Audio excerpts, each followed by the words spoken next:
Okay, so Ryan, thanks for coming in. It's all right, mate. Thanks for having me. Cheers. So it's our second podcast, and it's an opportunity really for us to have a little bit of a conversation with yourself, and just to get to know you a little bit better. And then that will give maybe the other members of the gym, maybe the parents that come and watch, and anybody else who like to follow us on Facebook or starting to watch the other podcast and hopefully this podcast, so on and so forth. It will give us an opportunity to, just get to know the coaches a little bit better. And you obviously being, the kind of second main coach here instead of Kenny. Sure. And Kenny's first black belt as well, which is really cool. Yes, did you manage to listen to a little bit of the last podcast? I did, mate. Yeah, it was really well done. Yeah. I really liked it. I love the idea. I love what you guys are doing. So, props to you. I did listen to Kenny's. It was really, really good. Yeah. I think I got distracted toward the end, so I haven't listened to all of it yet. Yeah, sure. But it's good, mate. Yeah, it's good. It's nice to hear just people talking about training and jiu-jitsu, and I think, like you said, there's a lot of people kind of new to the gym. Yeah. That might not necessarily kind of know Kenny and Kenny's history and the coach's kind of background. So, if you're into that, it's interesting, isn't it? I think it came from just having conversations with a lot of people, watch like the Joe Rogan podcast and things like that. And I think that the reason why podcasts are so interesting, if you're genuinely interested in the sport that they're talking about or the topic that they're talking about, it gives you an opportunity to delve a little bit deeper, especially when you're talking about somebody else. It is quite interesting. Certainly, like in a gym situation, I think that we train together really regularly, and everybody is kind of like friends and they get on. But there's a lot deeper stuff. And for me, who kind of wanted to sit down and have a conversation and kind of air the idea, it was about giving the other members of the gym and people who are joined to the gym in some way, shape or form, or hopefully will be at some point in the future, an opportunity to actually get to know the level of ability, like I've said, that we've got. Yeah, sure. So... it's a great idea, mate. Thanks. So, cheers for coming. I think it's really important to kind of... a couple of topics that I want to kind of concentrate on throughout. So if we go off on tangent, I'll bring us back. But I think ultimately, just go with it and just have a bit of fun. Yeah, like I said, mate, anything you want to ask me, it's no secret, so fire away. So for me, how long have you been training then? How long have you been training? So training jiu-jitsu is over 11 years now. So it's coming up to probably 11 and a half years now, mate. And you've been a black belt since Christmas? Since Christmas, yeah. Wow. So what's that, nearly 6 months now? Yeah, amazing. Yeah, it goes pretty quick. I bet it does. Yeah, it's flown by, right? Yeah, it's been a long time, mate, yeah. So 11 years. And my understanding is, doing a little bit of research before I came, just to try and be a bit professional, is that you haven't always trained under Kenny, are you? Because you're a black belt under Kenny. Yep. And now Kenny has said in the last podcast he's a black belt technically under Braulio, but then I think we're now under Ben Poppleton. That's so you're technically kind of under the Ben Poppleton banner. Yep. Yeah, is that right? Yeah. So so obviously Kenny got his black belt from Braulio, and we were kind of, I think, loosely affiliated to Braulio for quite a while. But now we're under Gordo Jiu-Jitsu and Ben Poppleton. So that's kind of our affiliation. And we are linked into it. Yeah. So no, it's a pretty cool. I've been with Kenny, training with Kenny, kind of just Kenny now for probably about 4 years. But oh really? Okay. Yeah. So I thought it was longer. Let's see. That's interesting. I'm terrible at kind of timelines and history, mate. So I could be wrong. But even that, for say 5 years, I still would have thought it was longer. But that's really cool. It may have been a bit longer. Maybe I should have done my own research on myself. But no, I started training jiu-jitsu specifically. Yeah. So let's go right back to the start then. Okay. So we're 11 years ago. Won't go into too much of your age now, right? But so early 20s. Yeah. And what kind of made you get into that? Because 11 years ago, in all honesty, I mean, I'm a complete, early novice to this jiu-jitsu stuff. So I've only heard about it really, say, 2 years ago. Sure.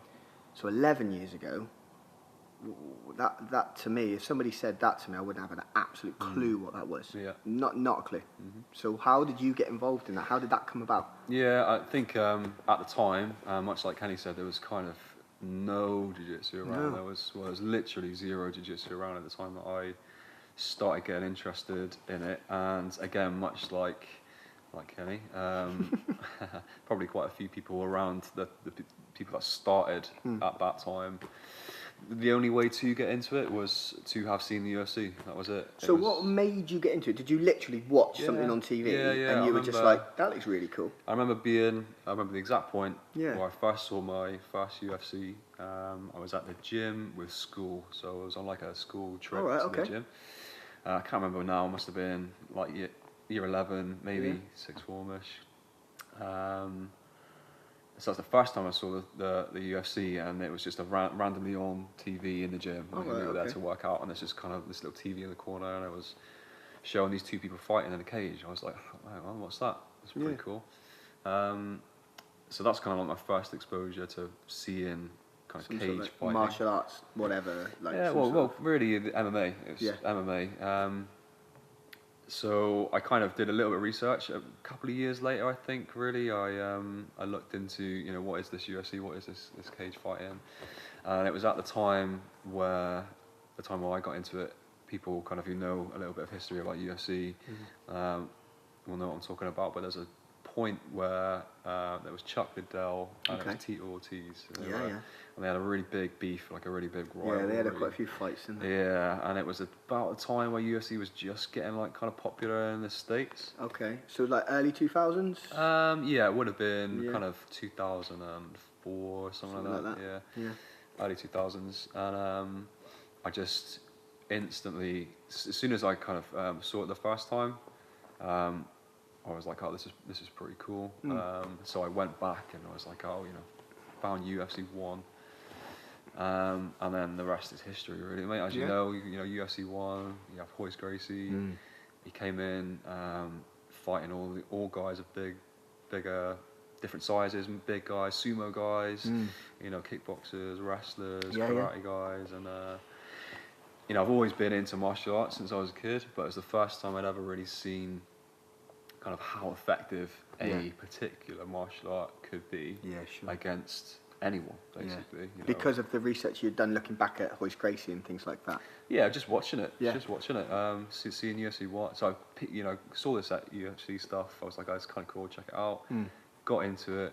Went back and watched the UFC 1, 2, 3, 4, 5. Oh, okay. And then I was like, oh, okay, it's jiu-jitsu. It's pretty fucking cool. So, excuse me. Pretty cool. And you can swear, it's fine. Cool. Yeah, that's it. The rest is history, mate. So you're looking back at it, and you're in school, post 16. I think it was a little bit later. School. Then I first kind of saw it. In school, and then you just waited a bit, and then you got there. Okay, so now you're in your early 20s, and you're doing a bit of research, basically, trying to find it. So, to a novice, me, with like grappling and striking and things like that, you watch UFC, and then you just think they're punching and kicking, and then they're doing something on the floor. Yeah. Obviously, the commentators are there to give you the background of what they're doing and things like that. They try. Yeah, they try. So you're. For me, I'd be watching it, and my first thought process, personally, wouldn't be, oh, I want to learn that stuff on the floor. It would be, oh, I want to get good at punching and kicking. Yeah. Because that's what, to a novice, I don't know all novices, but people I've spoken to as well, I think that there's a higher understanding of punching and kicking, the striking element of it, than the ground game. Sure. So what made you not do the striking and do the ground game? What was that about? Well, back then, mate, it was different. Okay. So back then, the early days of the UFC, I mean, that's kind of where we're at now, right? If you watch MMA now, it's evolved so much to a complete martial art in itself. Yeah. Where you've got all the elements of striking and wrestling and takedowns and jiu-jitsu and submissions. But back then, it was martial art versus martial art. So it was the whole premise of it was, which martial art is the best in the world. Sure. Let's get a bunch of different martial artists. We'll get the best from each style. Put them in a cage, lock the cage door, see who comes out. Okay.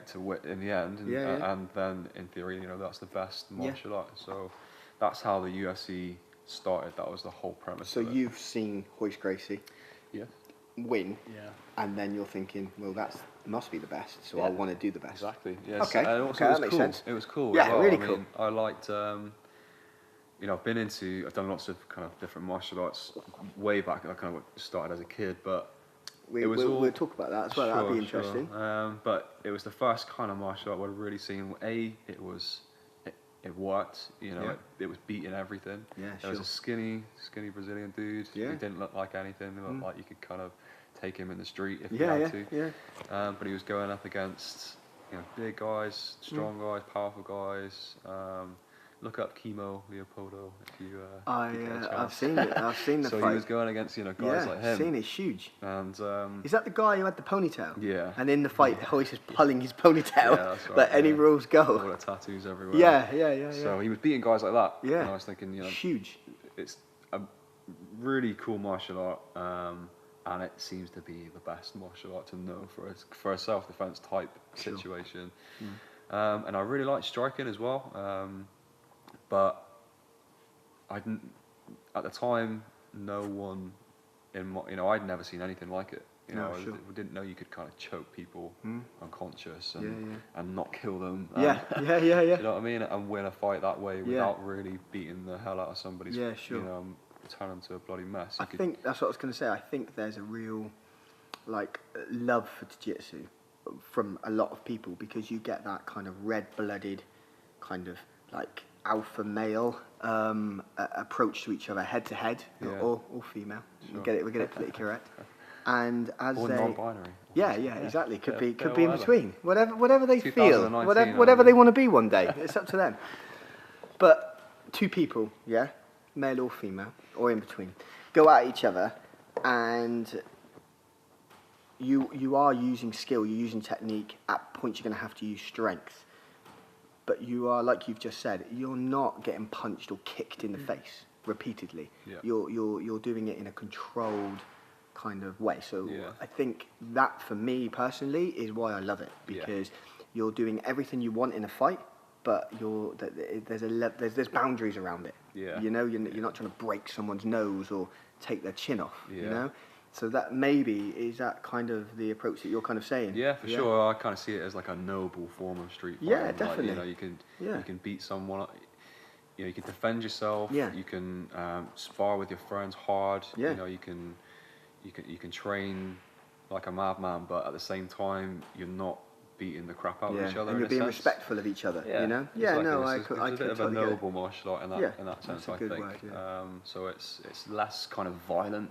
But it's still very aggressive, if that makes sense. Yeah, absolutely. So that's part of the reason why I think I fell in love with it as well. And one of the key things I think that people, I think, fall in love with jiu-jitsu over is because you can train 100% of your effort against another willing partner who's going 100% at you, and you see who comes out on top, and that's like it's a nice feeling to have nothing left on the table. Do you know what I mean? You both put everything into it. Yeah. And it's hard to replicate that in other martial arts and things. You know, sports like boxing or kickboxing. When you're sparring with each other, you can't go 100% because if you did, you'd end up with no training partners left after. Yeah, no, that makes sense. Sessions. Yeah. And you scare people off. You scare people off. Yeah. People won't want to train with you. Yeah. It's not practical to apply all of your technique and all of your skills against another opponent in a lot of different martial arts. So that makes sense. One of the biggest things for me why I like it and why other people like it is that you can go 100%. You can walk away with it after 10 minutes, 5 minutes, 10 minutes, whatever. You're both still friends. No one's got a broken nose. Yeah, no, great. And so that's where, I guess, coming back to you doing a bit of research on it, and then there must have been a point when you woke up one day and you're like, I need to find where I'm going to do this. Yeah. So let's talk about that. How did that come about? What? Basically exactly like that. Yeah. So I was watching the UFC. Kenny's going to enjoy me saying a lot like Kenny. But again, a lot like Kenny. I'm quite an addictive person, really. If I find something I like, I tend to really kind of go in for it 100%. Yeah, for sure. Okay. So. And I think in a sport like this, you have to be prepared to do that. Yeah. I think if you just dip in and out, it evolves so quickly. Yeah. And the people around you evolve so quickly. Yes. You're going to be left behind. It helps to be addicted, for sure. You obviously, if you're addicted, it just becomes easier to turn up every day, right? Or turn up 3 or 4 times a week and just enjoy it and keep training. And Yeah, so I get addicted, and I got addicted to it quite quickly without even training. I was just like, wow, There's this worse is things cool. you can be addicted to. For sure. Yeah, For so sure. I think jiu-jitsu's good. Yeah. So you woke up and you were just like, yeah, so I'm I was, up for this. Saw UFC, whatever. I was like, right, I really want to find somewhere where I can learn this jiu-jitsu, Brazilian jiu-jitsu stuff. It looks really cool. I got to try it.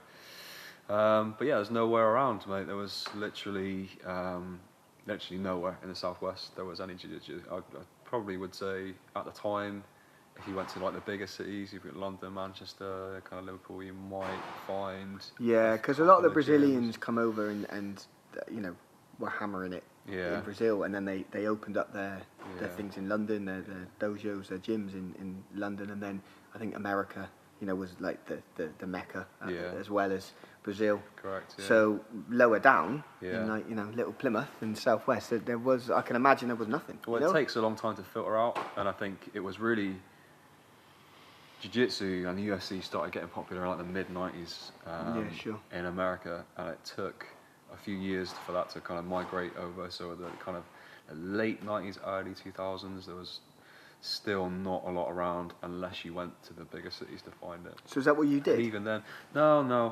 I was kind of lucky in a sense in that I went looking for it around, couldn't find anywhere. There was nowhere around. So I started Japanese jiu-jitsu, traditional Japanese jiu-jitsu for a while. Probably did that for 6 months. So let's talk about that then. So where was that like? And what's the difference for people who don't understand the difference between Japanese jiu-jitsu and Brazilian jiu-jitsu? Okay, cool. So let's talk about that. So, well, the difference is traditional Japanese jiu-jitsu, there's an element of submissions and joint locks involved. It comes from judo, stems from judo. Okay. So is it the ground version of judo? Well, kind of. So in judo, their ground version is Newaza, right? So Japanese jiu-jitsu is a similar form to judo. Yeah. Stems from judo, but they have a mixture of lots of different things, and it's not really specific on one thing. So they do submissions, they do a bit of punching, they do a bit of kicking, they do a bit of takedown, but it's very generic, if you like, with a bit more of a focus on submissions, if you like. Okay, that's fine. Whereas Brazilian Jiu-Jitsu, most of the time is all ground fighting, it's all submissions, and it's mostly sparring. I think if you go to most Brazilian Jiu-Jitsu gyms, you'll find an element of sparring, whereas in Japanese Jiu-Jitsu and Japanese Jiu-Jitsu, there's kind of hardly no sparring. So it's mainly drilling. Yeah, it's kind of technique-based drilling sessions. So, am I right in saying that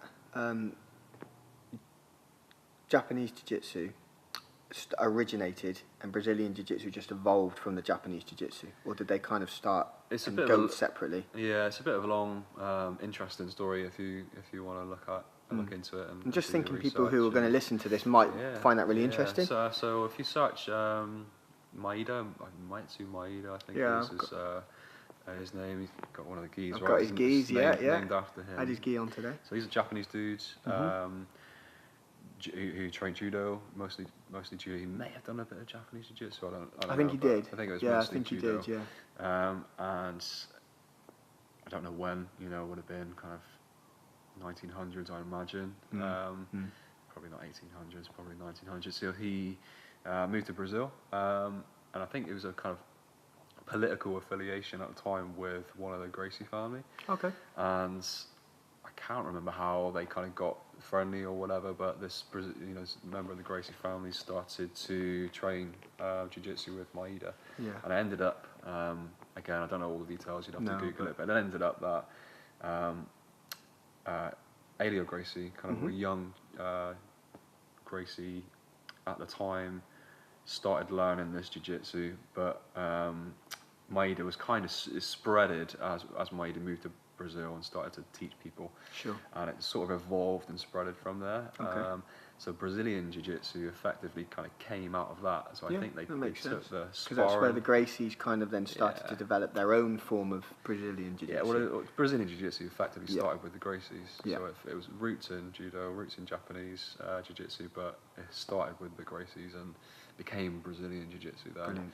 And they took all the elements of submissions and all the effective joint locks and honed it and made it their own, and then focused a lot on the sparring. And then it evolved from there. So you're doing your Japanese jiu-jitsu? Yeah, so I can't remember the name of the club now. It might have been something as simple as Plymouth Jiu-Jitsu Club, I don't know. But I remember the head instructor was a guy called Chris, who's a really, really nice guy, black belt. In Japanese Jiu-Jitsu? Japanese Jiu-Jitsu, yeah. There was no black belts anywhere around in Brazilian Jiu-Jitsu at that point.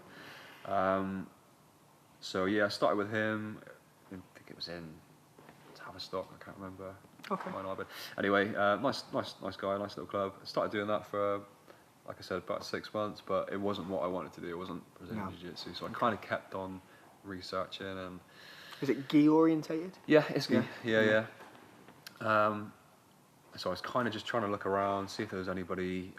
Did a bit of kind of reaching out to kind of people on forums back then. You know, forums were just about kind of popping up, and I was trying to find anyone who did Brazilian Jiu-Jitsu in the Southwest that I could go and kind of train with. So it so happened that I stumbled then across a guy called Tom Barlow. So Tom Barlow. It's like a 6-time world champion no gi or something. Yeah, he's got a few world titles for sure. But he was based down in Plymouth, so he was a blue belt at the time. He just got his blue belt from Braulio Estima. Okay. So I was like, finally, I've found someone who does. And you just stumbled across that through forums and stuff like that? Yeah. And there was like 1 or 2 people training with him at the time. So I was one of his first students. Brilliant. And that's how I found Brazilian Jiu-Jitsu down here. And I was with Tom for about 6 years, I think. Really? Yeah, about 6 years. In Plymouth? In Plymouth, yeah. Brilliant. So I trained with him all the way up until purple belt. So blue and purple. Well, I got my blue belt from Braulio Estima. Okay. So he came down and did a seminar. Brilliant. A couple of years after I'd started. Got my blue belt from him. And as Tom kind of progressed up through the belts, I was slowly kind of following him, if you like. Brilliant. And then by the time I was ready for my purple belt, I got my purple belt from Tom. Amazing. And then, we had some good, really tough training. Really? I was going to say, if there's only a few of you, you're supposed to have been constant. It was good that we had a handful of people who were just up for it and wanted to train. So was it in a gym or was it in a garage? Like a lot of people just started off in a garage and bought mats and then trained, didn't they? Was it a bit more kind of professional? It was more of a gym. There was a gym in Plymouth at the time, which Tom kind of taught at. So trained there for a few years. But at the start, it was very much Tom knew a bit. Enough to kind of teach it a bit, but it was very much we just used to scrap and. Did you? Wow. There's a few of us that just trained hard. We didn't know what we were doing. We were kind of early white belts at the time when there was no jiu-jitsu around. Because I've known you for quite a long time, and this is ringing a bell. I think I bumped into you.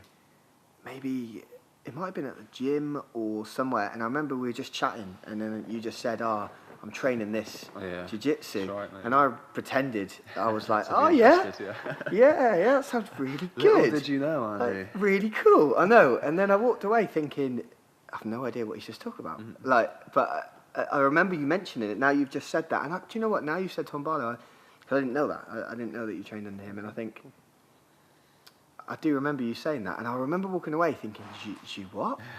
He's doing what? Yeah, so that's really interesting. Now you said that. Yeah, so you were with him for about 6 years and you got your purple belt from him? Got a purple belt from Tom, yeah. Brilliant. And it was good. It was good training. And you said that you were teaching, because I'm assuming that the club evolved and got more people, and then you started teaching after a couple of years as well, you said? Yeah, so I was asked to start teaching again because there was just hardly anyone who knew anything, really. So it was Tom. How often were you training, sorry? Approximately. I think... at the time, not much. I think when I first started, I was lucky if I was getting there twice a week, I think. Okay. And throughout my kind of history in jiu-jitsu, if you like, I've gone through periods where I've been training a lot. I've gone through periods where I've not been really training that much. So I've kind of been in and out. But when I first started, it was, like I said, lucky if it was twice a week. Yeah. But it was enjoyable, man. It was fun because it was like I said, we didn't know what we were doing, but we were just scrapping and trying to tap each other out with a little bit of guidance. Sure. So there wasn't many coaches. So after a couple of years, I'd stuck with it. started to get maybe a little bit more popular, a little bit more busy. It kind of became a bit more known, and Tom asked me to start teaching at Blue Belt. So at first I said no. I turned it down because I didn't really feel like I was competent enough or had enough skill to be able to adequately teach people. Yeah, sure. So I kind of didn't do it when I was asked, but then I just kind of thought, I know more than some people. There's only a few people here, so I'll be happy to help people. So I started teaching at Blue Belt, and that really helped my personal game.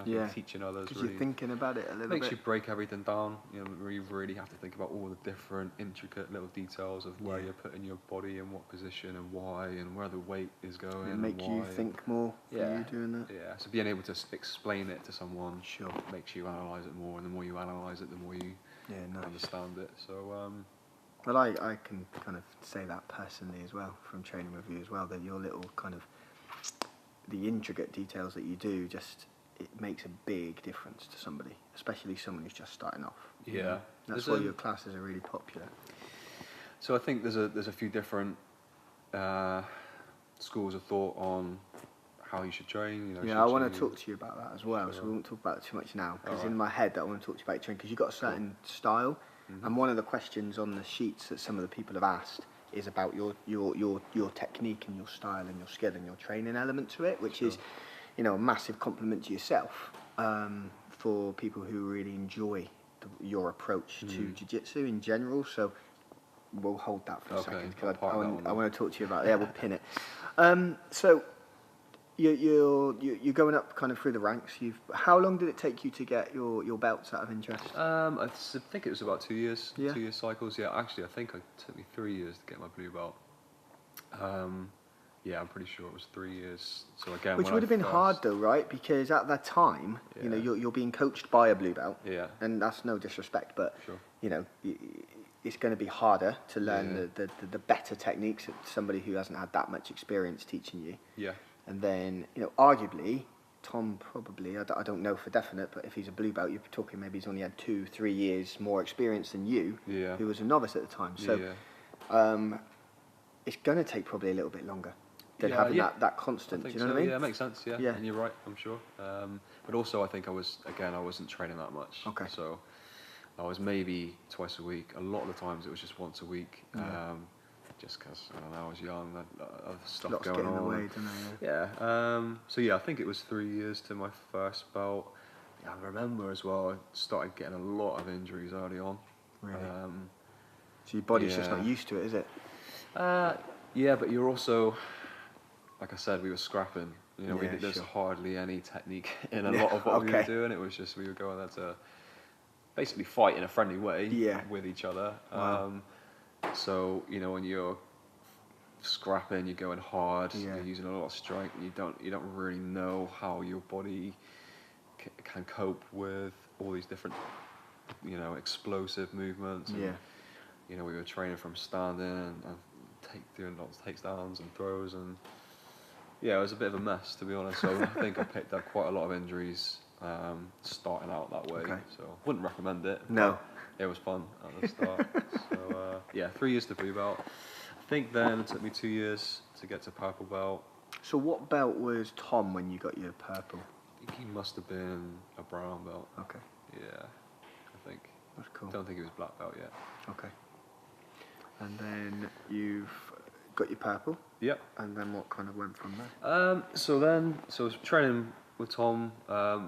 Purple, I think probably for about 2 years, maybe a little bit less than that. When I've met Kenny previously before, just through kind of training in the Plymouth scene, if you like. Yeah. Which I assume back then was, although busier, but not compared to what we are today. Exactly. Yeah. Very, very small classes. Not a lot of people doing it.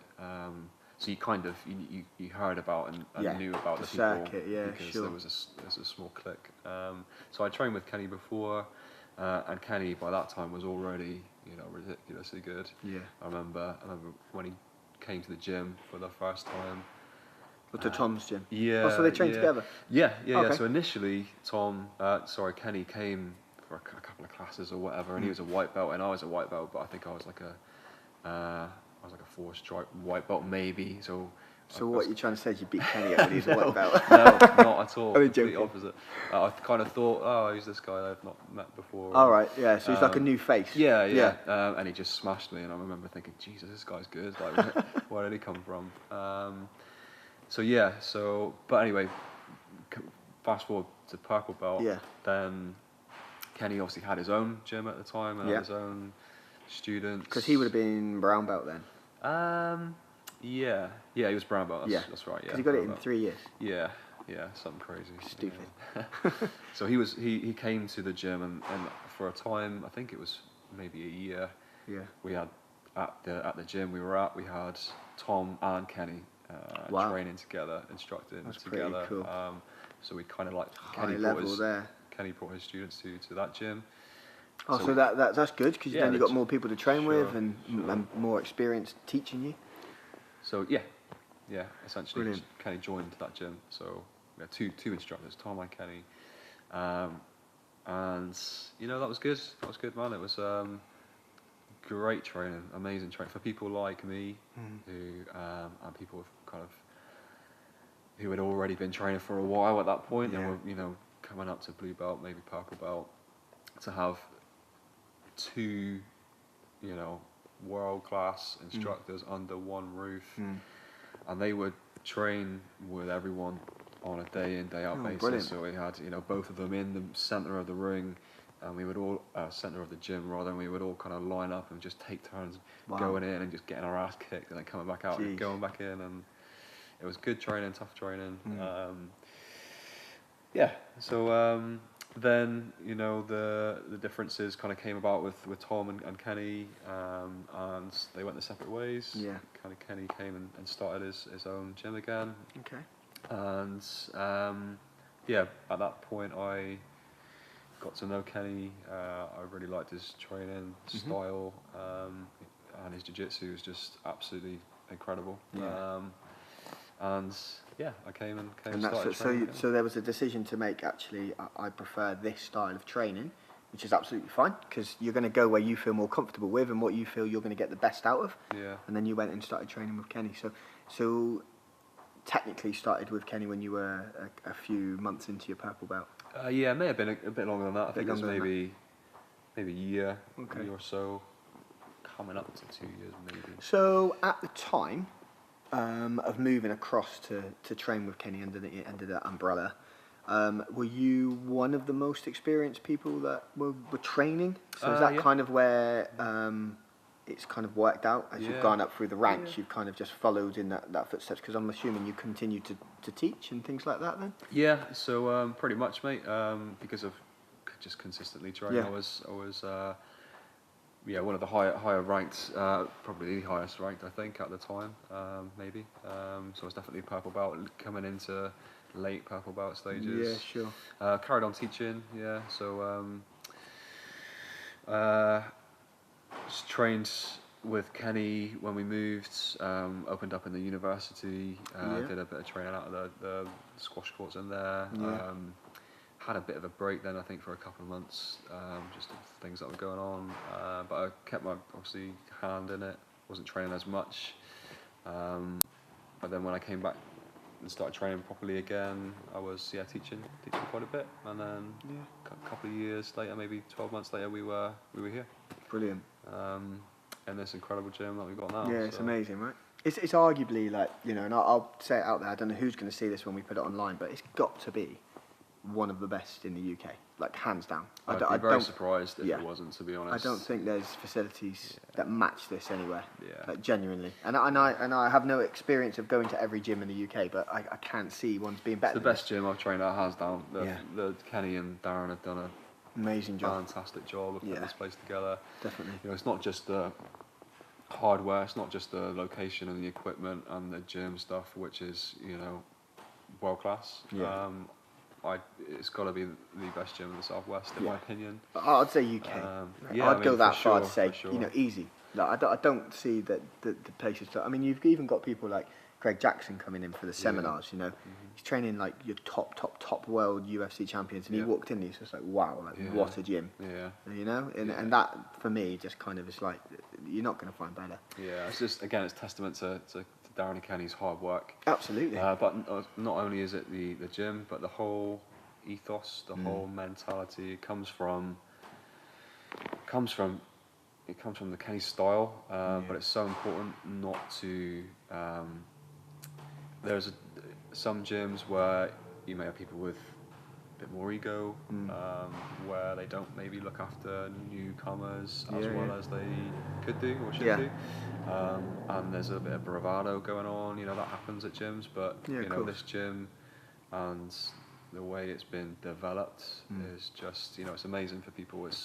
You can walk in off the street, not feel intimidated. Yeah, definitely. With an amazing group of people who train together regularly and, you know, enjoy being around each other and are friends, but train hard. But there's no egos. There's no I'm better than you and you don't do this, and you know, the white belts stay over there and the high belts stay over there. I think it's really it's so important. Yeah, isn't it? That's what you want when you're training with it. Yeah, you do. Know, for the first time, and it's hard to create that culture. Yeah, it is. But you need people around you in order to promote that, because if you've just got one person, there's so many cogs that are spinning, you know, within a business and then within a gym setting, and then you add the fighting element to that as well. You need a number of people to support your ethos in order to promote that around the gym, because all you need is a bad egg. Yeah. And then if that isn't dealt with, then unfortunately it becomes your first experience of just fighting all the time, you know? And, you know, people can have an ego, for sure. So just in a fighting world as well, because it is about you're kind of going into a position where your ego is going to be checked at some point. Your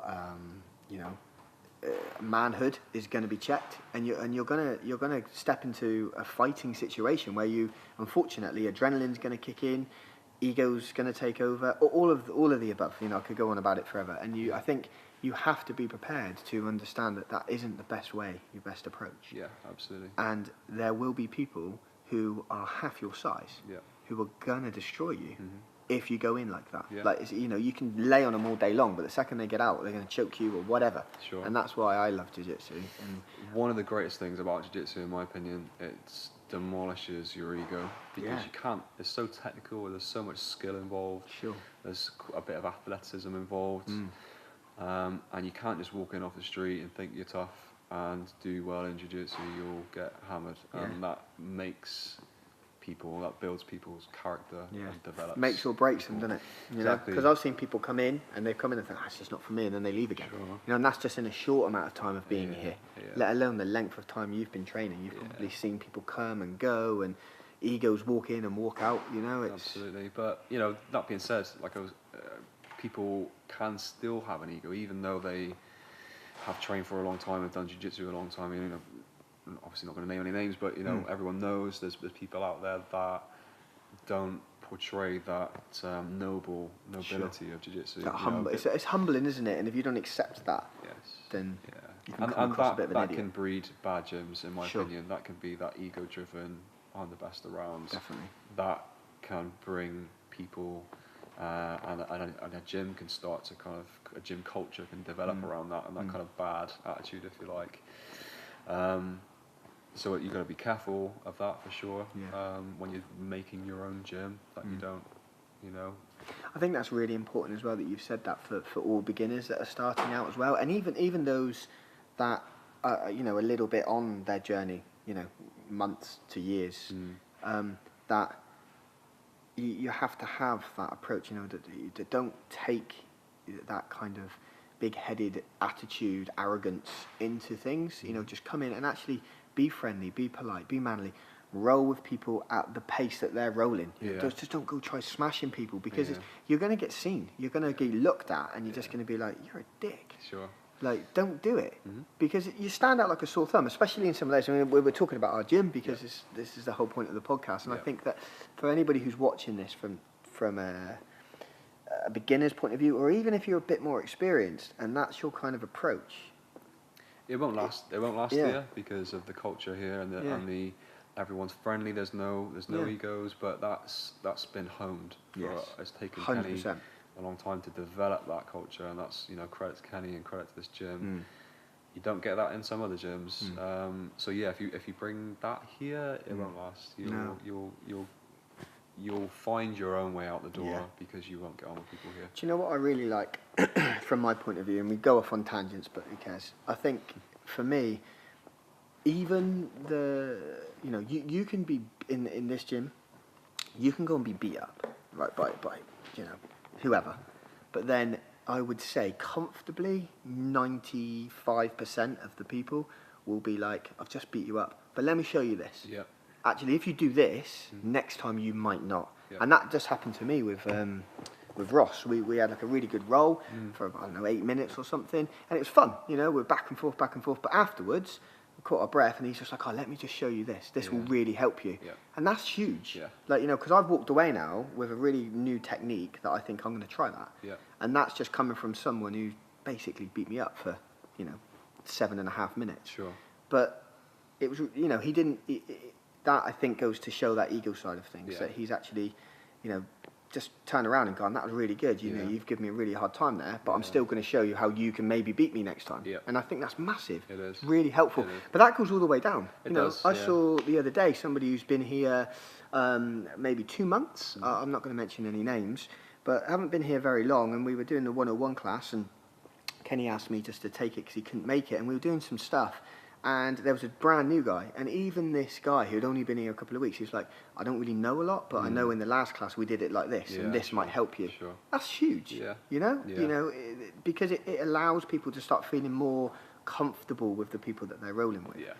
And that goes from there right up to you guys. That's no accident. No. That is kind of, I guess what I'm trying to say is that it comes from the top, and of course it does all the way down. Yeah. It's law of attraction, right? When you get someone with a good attitude and tries hard to maintain that sort of culture in a gym where it could go the other way, where you could start getting aggressive and let egos kind of take over. But to cultivate that culture takes time, and the fact that we've got lots of people in the gym now who are just friendly, happy to share advice with anyone who wants to listen and will answer questions. That culture has developed over time, and we're lucky now. We're lucky to have that for sure. And we've got some amazing people here. We've got a lot of great people who train. There's a lot of high-level people here, mate. From not just jiu-jitsu. I mean, look at the two that take the judo. Mark and Curly. They're like class, European and world level, like easy. Yeah. And they're taking your judo classes, and they're lovely. Yeah, absolutely. But they're taking those classes. The other day when we had Chris Sherrington come in to help them. He's an Olympian. Yep. And then you've got Steve, who is going to be on the podcast coming up, world champion in his karate, and then he's taking all the striking. He's incredible. Yeah. Bellator fighter. The levels are unreal, and that's why I wanted to do a podcast like this, to just show actually. It's not about showing how good we are, but it's about showing the people who may not know, because people don't walk around with a badge saying I'm this good and I've won all these medals. Sure. So I think it's important to share the wealth, and especially the people who are just starting. Like, Jesus, I got coached by him today, and I didn't even know like how good he was and the level. So again, to take that away, to say, I could watch as many YouTube videos as I want and be amazing and go and train on my own, or I could actually come to the gym and learn off these high-level people. Yeah. And that's why I think something like this is important. Yeah, it's a brilliant idea, mate. Like I said, it's a really credit to you and Jordan and Will. It's a great idea, and you're right. People don't know. I'm sure they could if they went and found out, but. They don't know the talent that we've got here, and it is world class in every aspect that we train in. It's not just a word that's been thrown around. These are actual people who have won at that level. Exactly. And even people who haven't won at that level. It's not to say that the talent isn't world class. No. So it's not all about medals. I mean, I've trained with quite a few high level. So that's what I was going to say. So let's kind of go down that route now. Okay. So we've established kind of where you started, and the kind of way you've trained and how you started, and etc. etc. Now you've got to your purple belt. Yep. So Kenny's given you your brown belt. Yeah. So I got my brown belt from Kenny probably about 2 years into training just with Kenny. Okay. I think. Again, if my memory serves me correctly. So just training with Kenny, teaching under Kenny. Yeah. yeah, just kind of carried on. Brilliant. As you do. Got my brown belt, I think. I don't know. Where are we now? 2016, maybe 2015. Okay. Possibly. And then December 2018. Yeah. Where it all counts. Yeah. So it must have been an amazing feeling then to get that black belt. Yeah, for sure, mate. I mean, it's a big achievement looking Huge. back, for sure. And it was an honour and a privilege to be Kenny's first black belt. I still kind of wasn't expecting it at the time. I'm very grateful for everything that Kenny's done for me. But yeah, it was an honour to be given a black belt in jiu-jitsu as an achievement. And I think it's definitely it was needed. You've been at just unbelievable kind of coach in the way that you train and the way that you fight. Thanks, mate. It's just brilliant. No, so I think you 100% deserved it. And it probably, speaking to Kenny, would have come a little bit earlier, but he needed to get those 2 little stripes in order to do it. So, but well done, mate. Thank you, mate. Yeah, really appreciate it. Like I said, it was a privilege. I think it's important to mention, and I did want to mention it at some point during this conversation, it's I never was expecting it, and I've tried to be like that throughout my whole jiu-jitsu career. I think when I was training as a white belt, I was like, I really can't wait to get my blue belt, because there's something about validation in your own head when you're a white belt and you've been training a lot, and you tell people about this thing that you do, jiu-jitsu, when they ask you what belt you are, and you go, oh, well, okay, I'm a white belt. I've been training for 3 years, but I'm a white belt. Yeah. So I think kind of getting blue belt was the only belt colour that I really cared about, if that makes sense. I think that, not to take anything away from being promoted and getting your belt at all, I fully appreciate and respect people who kind of want to get their next belt. Yeah. And it's not that I didn't want to, but I think the way I like to approach training in jiu-jitsu is you just turn up, train, enjoy it, try and get better, and the belts will come after that. So I think I'd like to try and advise people to enjoy the process, just train, have fun, get better, learn every day, learn every time you come and train. Don't worry about your belts will come in time, and it will be earned, because it was just based purely on your skill and your knowledge. Yeah, amazing. It's the way to do it. And I think that's I want to come back to that maybe in like 10 minutes. It's something I just want to talk to you about before, but that element of training and your kind of approach to training and your thought process on the belts and getting it, and that is something I want to talk to you about as well, because I think you've got an interesting kind of philosophy and thought process on that from speaking to you, for the last few years about it. But so white belt up to black belt. Yep. You haven't competed for quite a while, have you? No, I think you've had bad knees and stuff like that. But were you competing quite a lot before? Have you competed before? Is it something that you like, tournament competitions and things like that, or do you just kind of think, actually, I'm happy with the training and I don't need the competition? Because some people go into it and they have just this competitive edge. Yeah. All they want to do is they just want to go in and compete, win, lose or draw, compete. Yeah. And then you've got some who just like to come and keep fit, and then you've got some who kind of don't start competing, but they train and then they think, I'll give myself a go against someone from a different gym. Yeah. That type of approach. Yeah. What was your thought process, and what is your thought process on that now? So I've always been not the one that really wanted to compete. Okay. I never kind of saw it as something that I had to do or wanted to do. It was never really a desire of mine to go out there and prove myself, if you like. Sure. I was just happy to train. I was happy to get better. I just wanted to learn. I haven't competed for a few years now. I did start competing when I was a white belt, and I competed into my blue belt. Did I hear right that your first white belt tournament was the European Championships? Yeah, that's correct, mate, yeah. So your first ever tournament was the Europeans? Shut myself in there, balls deep. Why not?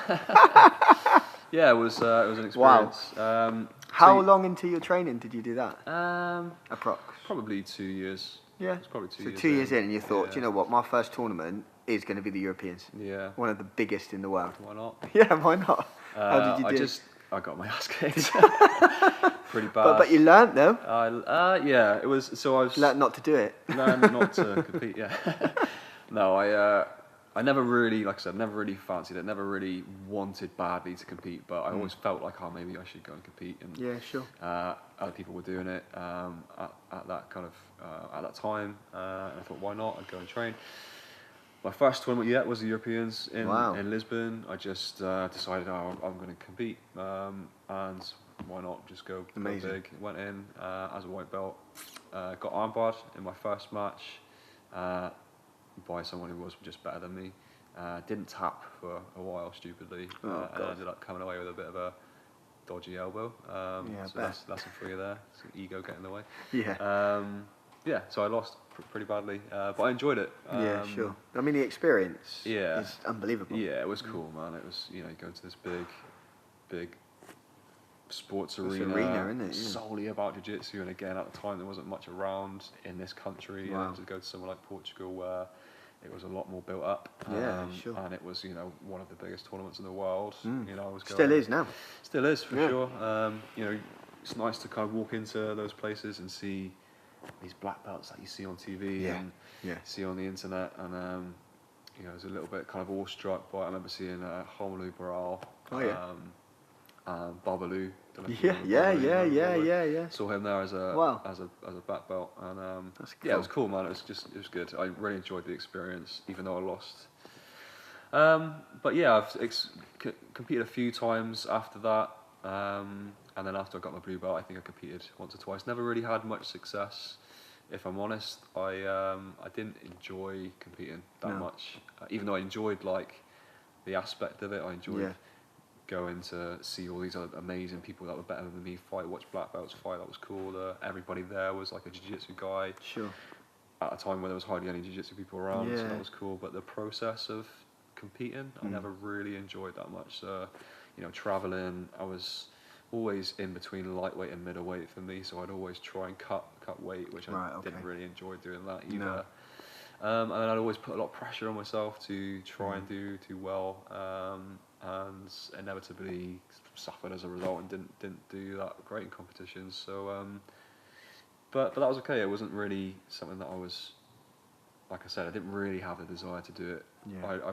I liked and preferred just training, getting better, knowing in myself that I was getting better kind of each time I trained and over the years, and I kind of just competed because other people were doing it, so I felt like maybe I should do it. Do you think that from you going in and fighting in tournaments compared to the way that you were training and rolling, completely different? Going in? I'd say so. Yeah, I think there's a big mental aspect to competing. Yeah, it's huge. And I think that's... And some people, it can make or break people, right? For sure.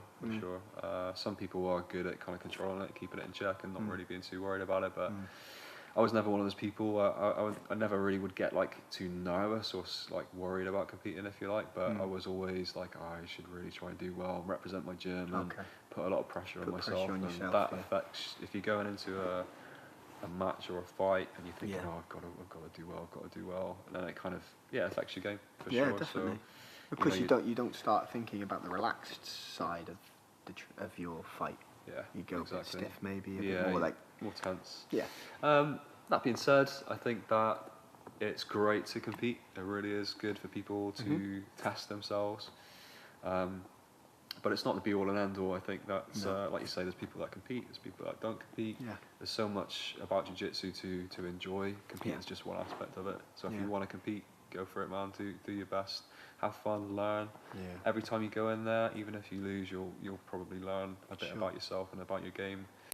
So it's great for people. But everyone's different, man. Everyone's jiu-jitsu journey is unique, in my opinion. So what fits one person doesn't always fit the other person.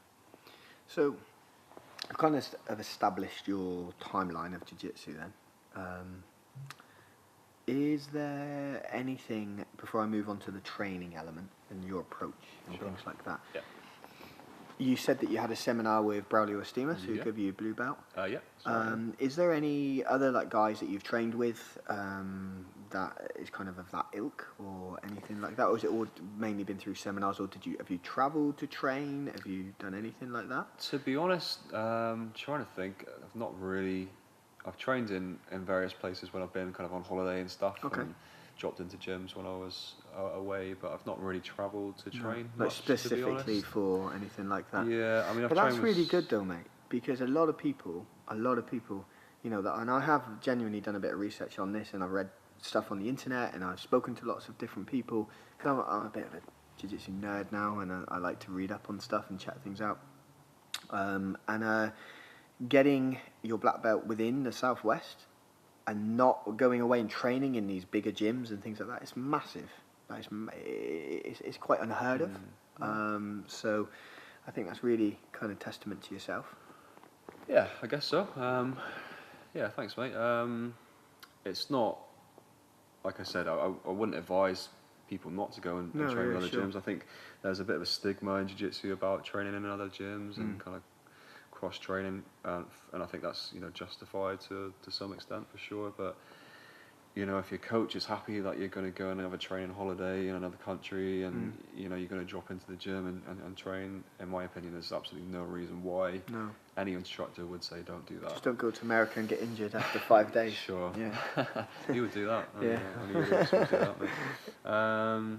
So yeah, just going back to your question, I don't think I've gone and found a kind of jiu-jitsu holiday and trained. Fair enough. I'm probably going to plan it for the next couple of years, maybe. But I've trained with some high level people. I've been lucky enough to train with people like Braulio, Stimo, who's just absolutely incredible, still is to, you know, this day, multiple world champion. And Victor Stimo as well. His brother is, again, world champion, incredible. You learn a lot of them. Yeah, for sure, mate. Just incredible. There's levels.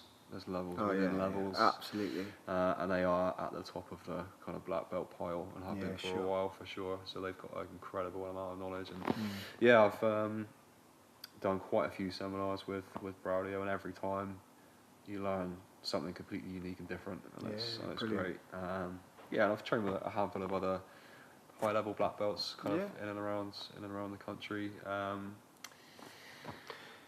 Okay, so with regards to the training element, now you decided at Purple Belt that you were going to come over and train with Kenny rather than stay with Tom, who you'd been with for quite a long time. Sure. So what is it about that element of training from Kenny's side that you've now had for a long time that you preferred to what you were doing before? And this isn't about, you know, putting anyone down. It's just everyone has a preference. Yeah. So what was? Everyone's style is different.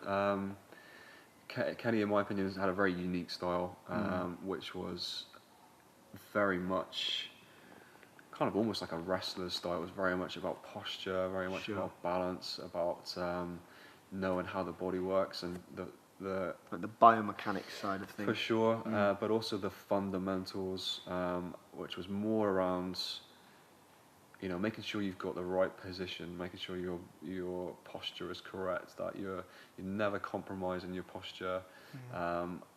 Less detail on like the very intricate details in certain positions, which, you know, is huge for people who are just learning, because there's a billion different jiu-jitsu techniques. You know, jiu-jitsu is endless, and if you spend a lot of time focusing on very, very individual minor details in very specific positions at a very early stages of your jiu-jitsu career, it just gets overwhelming because there's just so much to learn. So you know, keep having that from kind of white belt to purple belt, at least, of focus on your base, focus on your posture, focus on your balance. Everything else is kind of secondary to that. That's pretty huge. I really kind of admired that about jiu-jitsu, about Kenny's approach to jiu-jitsu. And that was different to what I'd been exposed to previously. You know, training with other people was very much about that detail, that drill, do the detail to the nth degree. You know, that's got a lot of merit as well. But you know, I like Kenny's approach to. Yeah, and I mean, I guess it's different for something that you've experienced for a long time, and sometimes difference is good. Because if you've had white to purple of all the intricate stuff, you know, you get to purple when you're kind of at that expert level as such, and then now you're bringing in a whole new approach around the fundamentals, posture, base, position. you know, that must have added to your game. For sure. You know, because now you're almost cementing the two, right? Yes, definitely. Yeah, and that's the kind of what I was saying earlier about the different schools of thought in jiu-jitsu training and how you should train and what you should focus on, and should you drill, should you not drill, should you roll a lot or not a lot. And everyone's opinion is different, and I don't necessarily think one is better than the other. No. I think they complement each other very well. Yeah. But I do agree with Kenny that you have to focus on the fundamental basics at the start, which is. Do you think that that element is where the higher people who's been doing it longer sometimes forget those fundamentals, or they don't forget them, but they're not thinking about them as much. Sure. So therefore, that's where sometimes they don't progress as quick as they maybe did when they were white to blue, white to purple. Does that make sense? Yeah, I'm not so sure about that, to be honest. I think that you need the detail, definitely. You need to. Jiu-jitsu is so incredibly detailed. Yeah. You know, down to the minuscule bit of where you're putting your foot or your hand or how you're positioning of one particular part of your body in one position can make a massive difference to whether you get a sweep or not. Sure. So there's the detail in jiu-jitsu is there for sure. Yeah. But I think that when the detail can only be added on top of the solid fundamentals. So if you don't have the fundamentals and you start adding all this extra detail, you might be good in a particular position, or you might be good at this one particular submission or something. But if you can't keep your posture in closed guard when someone's trying to break you down, then you're going to get stuck, and you're going to come across someone who's got good fundamentals, and they're just going to be hard to deal with for sure. So unless you've got that solid basis to work on and add all the detail on top of that, you're never going to be, in my opinion, like that pyramid. You know, really pyramid. kind of lay out the fundamentals. Yeah, for sure. So I really like that about Kenny's approach, and I like that about his teaching style as well. Do you think that you've kind of inherited some of that into the way that you teach? Yeah, I think so for sure. Definitely learned from Kenny. I think my game has definitely progressed and got a lot better under Kenny. I think that my teaching style maybe has changed a little bit. Taken some of Kenny's principles around fundamentals and posture, and but I like to keep the detail as well. I personally like to drill. I think there's a lot of merit in drilling. Yeah. Don't tell Kenny I said that. But it's each to everyone's own. Everyone is different. And everyone's jiu-jitsu journey is different. So even though you have to have a fundamental base 9 times out of 10, that's the best thing to work on with beginners.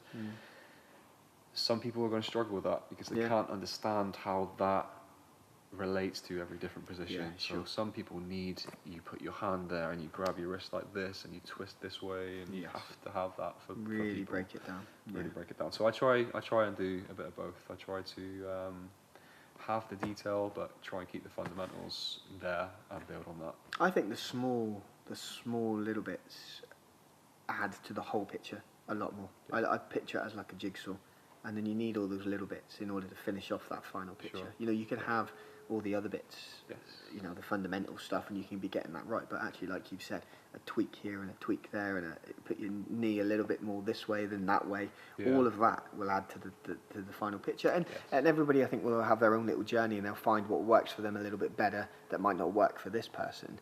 But I still think that by adding those layers and those little bits, it really help. Yeah, I agree completely, mate. So with your kind of your approach to jiu-jitsu, then, I mean, I think it's been well documented through conversations for the gym and from what we've seen and things like that you're a pretty cool customer, and I think that reflects in your rolling style and things like that. Sure. What is your kind of approach to training? Like, I'm assuming that hasn't been from day one. I'm assuming you've kind of had to evolve your approach and how you do that, because it's very calm, very relaxed, it's very controlled. And I think that a lot of people have asked me to ask you, and it's something I'm interested in as well, is kind of like, how have you adapted that to make yourself feel more secure in the way that you roll? Does that make sense? Yeah, definitely. It's a good question, for sure. If I'm honest, there's no one specific answer where I can say I did this or whatever. But just maybe just your general approach, just kind of like. To be honest, how do you feel about that? If I break it down, I think that I always try to stay relaxed when I roll, and I think that is really important if you want to, for a number of different reasons. If you want to train continuously without getting injured, if you want to train for longevity, you need to be relaxed, you need to slow it down, you need to not panic in certain positions, because when you panic you use strength, when you use strength you get tense, and when you get tense you might fall wrong or hit something, and that's how you get injured, right? So and I guess when you become tense and when you put your body under pressure and under stress, that's when you don't think straight. Exactly. Yeah, everything tenses up when you panic inside. Yeah. So I think it was probably, well into my purple belt years when I started to understand that. So like I said, white belt was just a car crash. It was just I was getting injured all the time. We were just turning up every day and fighting and scrapping and enjoying it, but it had its toll. So I picked up a lot of injuries training stupidly. It's pretty stupid to think back at how we used to train, even though it was fun. So I picked up a lot of injuries that way, and then as I got to purple belt, I really started to understand how being calm inside, internally calm, keeping your mind calm, but also controlling your breathing is so important. So I saw a great quote from Nick Gregoriadis. You heard of Nick Gregoriadis? No, I He's haven't. A black belt, UK black belt, very good black belt. And I can't remember the quote verbatim, but it's something like, if your breathing is sporadic and out of control, you're going to be tense, and I guarantee if you're tense, your jiu-jitsu won't be smooth and efficient. Whereas if your breath is smooth and efficient and under control, your jiu-jitsu will be a lot more smooth and efficient and a lot more fun to watch as well. Sure. So it's a great quote, and it couldn't be more true in my opinion. So everything comes from your breath, and if you do a bit of research into the likes of Rickson Gracie and his son Kron Gracie, they always talk about how important it is to control your breathing when you're in a fight, when you're in a position where a heavier guy is stacking you and they're forcing all their weight down onto your throat or whatever, and if you tense up and panic at that moment, everything's gonna fall apart. You'll lose your thought trail, you'll just turn into fight mode, you'll just scramble, and that's where technique kind of dissolves when you start to panic and get tense. Or even, maybe panic's a bit of a strong word, but even when you just are so engaged in the fight that you forget what the technique, and you forget to plan what you need to do. It's really important, in my opinion, to get rid of that, and the way you get rid of that is you just control your breath, whatever position you're in. And I've been trying to teach that more a lot lately in classes, just to start with when you're slow rolling, when you're flow rolling, just the aim, the one single aim. Well, it's two aims really. Well, two aims should be to get your body ready to train. So you're coming in pretty cold. The flow rolling is just practicing movement, get your body loose and limber, bring up your core temperature a bit, so that you don't get injured, but also train a little bit in positions and see what it's like to move around, and what if I just do this and put my foot there and spin that way, and just having fun doing it. But the other goal is to train your body to start to breathe correctly, which should be slow, controlled breaths in and out, long breaths in, long breaths out, nice and relaxed. And if you can train your body to start breathing like that when you're rolling, and you carry that into your rolls, your game will be more relaxed, your game will be calmer, definitely. And that has its benefits for sure. It's more efficient. If you're breathing hard, your short, shallow breaths that you're panting and you're tensing, your muscles are just burning all that energy, and that's when the lactic acid starts to kick in. That's when you become breathless, and and you finish the roll and you're just red-faced and dripping with sweat and you're breathing in and out, and you've got to go into your next roll, and you're done. So, and I think there's definitely an element of people, I think, sometimes get confused around being able to keep the position of somebody and use that kind of pressure and, you know, keep that space really limited. They think that, from the conversations I've had, and this is something that I personally have tried to improve on, is that you don't have to use brute force and strength to control somebody. Absolutely. And I think that's where people need to differentiate. Yeah. So I guess I'm looking at maybe the beginner's side of things here, and those, you know, going into the blue belt realms, where the advice from yourself is obviously to keep calm, relax, breathe sensibly. But then at the same time, when you're having to use that additional pressure, or having to use, you know, pull them into you and keep them tight if you've got their back or whatever, you can still do all of that. Yes. But by breathing sensibly. Absolutely. You know, you don't have to burn your arms out by squeezing and get all aggressive, because actually, like you've just said, you're going to end up burning yourself out. Yeah. And that's a huge thing that I've had to learn, and unfortunately at times it still comes in because I'm still a novice, but I think that's something that I definitely want to improve, and I'm trying to improve. Yeah. So that really makes sense to me. The sooner people can pick that up, in my opinion, the faster your game will just explode and progress, because it's a hard thing to learn, mate. I see lots of people at white belt and sometimes even blue belt, you know, just going hard a lot, and it's not necessarily that they're trying to go really hard, but they're just, you can see it in the way they roll. They're tense and they're using strength a lot.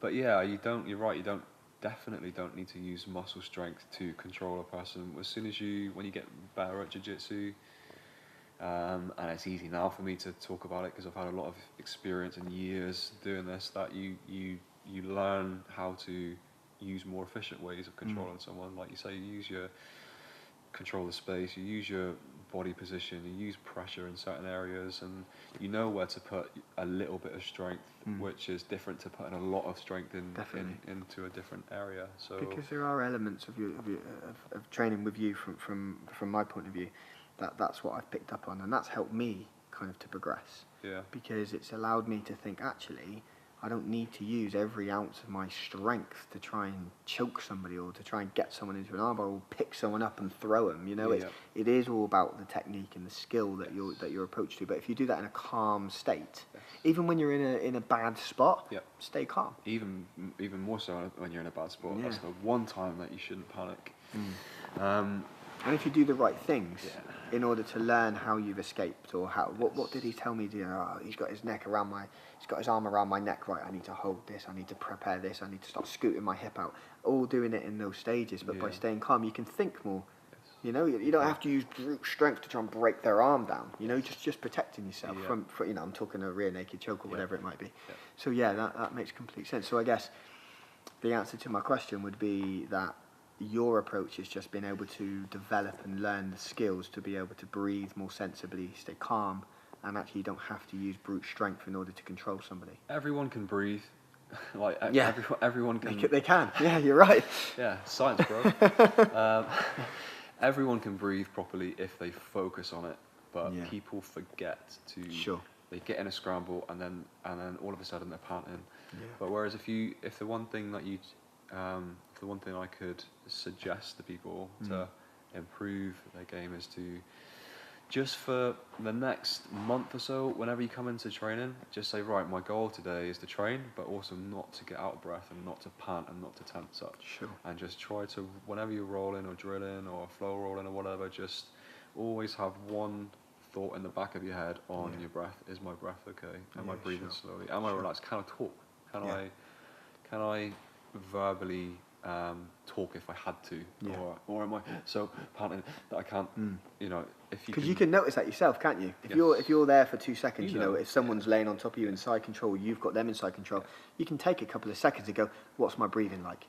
Do I need to calm myself down?" Exactly, and you'll feel it when you check yourself and go, "How's my breathing?" You'll go, "Oh, I'm breathing too strong. I know." So if you just then relax and just and just calm. You'll feel your whole body relax more, and then that's when things become easier. Movement becomes easier. Technique becomes easier. Definitely. So. Yeah, that's okay. That's Really I don't know. helpful. I think I know that's your approach and how you develop that. Yeah, I just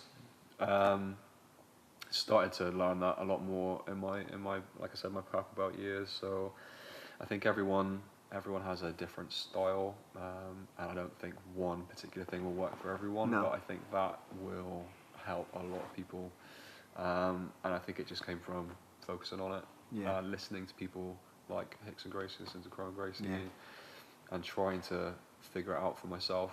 And also yoga. Yoga helps a bit. Okay. For sure. So you do a bit of yoga? Do a bit of yoga? Yeah. Yeah, I like yoga. I'm not great at it, but... would you recommend then, so we have yoga on a Saturday at 12 o'clock? Yeah. And I think it would be really good to kind of plug that now. Sure. To say that actually it would, there's reasons why yoga is helpful to jiu-jitsu. Not only to stretch the muscles. You don't need to do yoga, but if you do yoga... So every Saturday at 12 o'clock. Saturday at 12 o'clock, yes. Yeah. I'd highly recommend it, for sure. You don't need to do it, but it will help your game massively, because the biggest thing about yoga is your breathing. Stretching and being flexible comes secondary in yoga.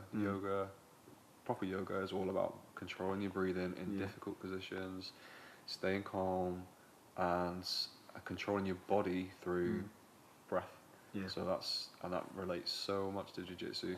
And then through doing yoga, you'll become more flexible, and flexible is good for jiu-jitsu too. So yes, goes hand in hand, mate.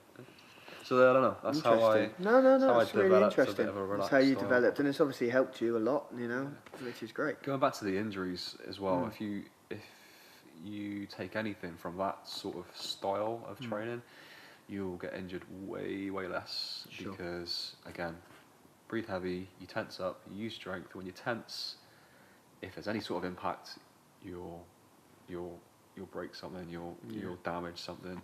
So if you're more relaxed, if you're more loose and floppy, if you like, you're way less likely to injure yourself, and you're way less likely to be going super hard as well. Sure. And that's how you get injured. So if you're a little bit older and you've just started jiu-jitsu, or you're riddled with injuries and not understanding how to kind of just take that approach, focus on your breath, and I guarantee you'll be able to train hard, but you won't pick up half as many injuries as you do. That's really interesting. And I learned that the hard way, like I said. I had a lot of injuries when I first started training. My knees are shot, my ribs are shot, my shoulder is pretty bad, my elbow was bad for a long time. So I've been through the ropes a bit and learnt the hard way. But you've come out the other end. Yes, mate. What's your thoughts on, I mean, you mentioned earlier about when you went from white belt to blue belt, and maybe the blue belt is the only real belt, tell me if I'm wrong, that you, that was really kind of like you wanted it. You were kind of like, that's my aim. Oh, yes, I've got a blue belt, And then after that, it kind of, the others just came as and when, and you were comfortable with that, which makes complete sense. What's your thoughts on general, like, I think that there's a huge psychological evidence base to this, that in any sport, well, in anything, in any walk of life, in jobs, in whatever you're doing, that having your manager or having your coach, give you that kind of accolade. It's what I believe some people need sometimes. They need that little pat on the shoulder. They need a little bit, do you know what, that's really good. They don't need a sob story. They don't need to be sat down, told how good they are, That's not going to help anybody. But sometimes I do think that there's an element of, do you know what, that was really good, well done. You're improving there, I've seen that. Sure. That type of thing. Yeah. And I think I've been speaking to some people as well, and I think that this is maybe a discussion to have, that some people, certainly when they start, it's an overload of information. You're learning all this new technique and these new skills. It's really exciting, and like I've said, psychological element to it is that there's so many different elements to it. Your brain's constantly going, which is why people enjoy it. Yeah. So does that make sense? Yeah. So getting that tag, getting that stripe on your belt, it is big for a lot of people. Yeah. And I think as you become more experienced, I'd like to think that it doesn't matter. That actually you're just going to keep training, going to keep progressing. Yeah. Although it is sometimes nice to get that pat on the back from people. And sure. I think so. What's your thoughts on people who are getting those stripes or wanting to get those stripes, and then they've got it, and then they kind of think, oh, my day's done now, I'm fine, I'm a lot better than what I was. Do you think that there's an element of that could creep in, which is why it needs to be monitored by the coach and things like that? And then if somebody is belt hunting or wanting to get those belts just to get that accolade or get those stripes, what would be your advice in order to kind of make them feel more relaxed that actually if it doesn't come, it's okay, or what? Do you know what I mean? Yes. Does that make sense? So what would you... Absolutely. So there's a couple of things in there for sure. It's always nice to get a little pat on the back and someone say, well done, you're doing well, keep it up, good job, man. Sometimes people need that for sure. And there's nothing wrong with that, No. That's brilliant. I think constructive criticism is really important as well, and being able to take that constructive criticism and say, do you know what, maybe I'm not as good as I thought I was, or maybe I can do this but I can't do that, and just accept that, as long as it's put across in a constructive way. Definitely. There's a way to take criticism for sure. There's a way to take advice for sure. And you can only learn if you're open to being taught and you're open to learning yourself. So it's really up. My advice to people would be: it's really up to you how well you train and how better you get, how much better you get.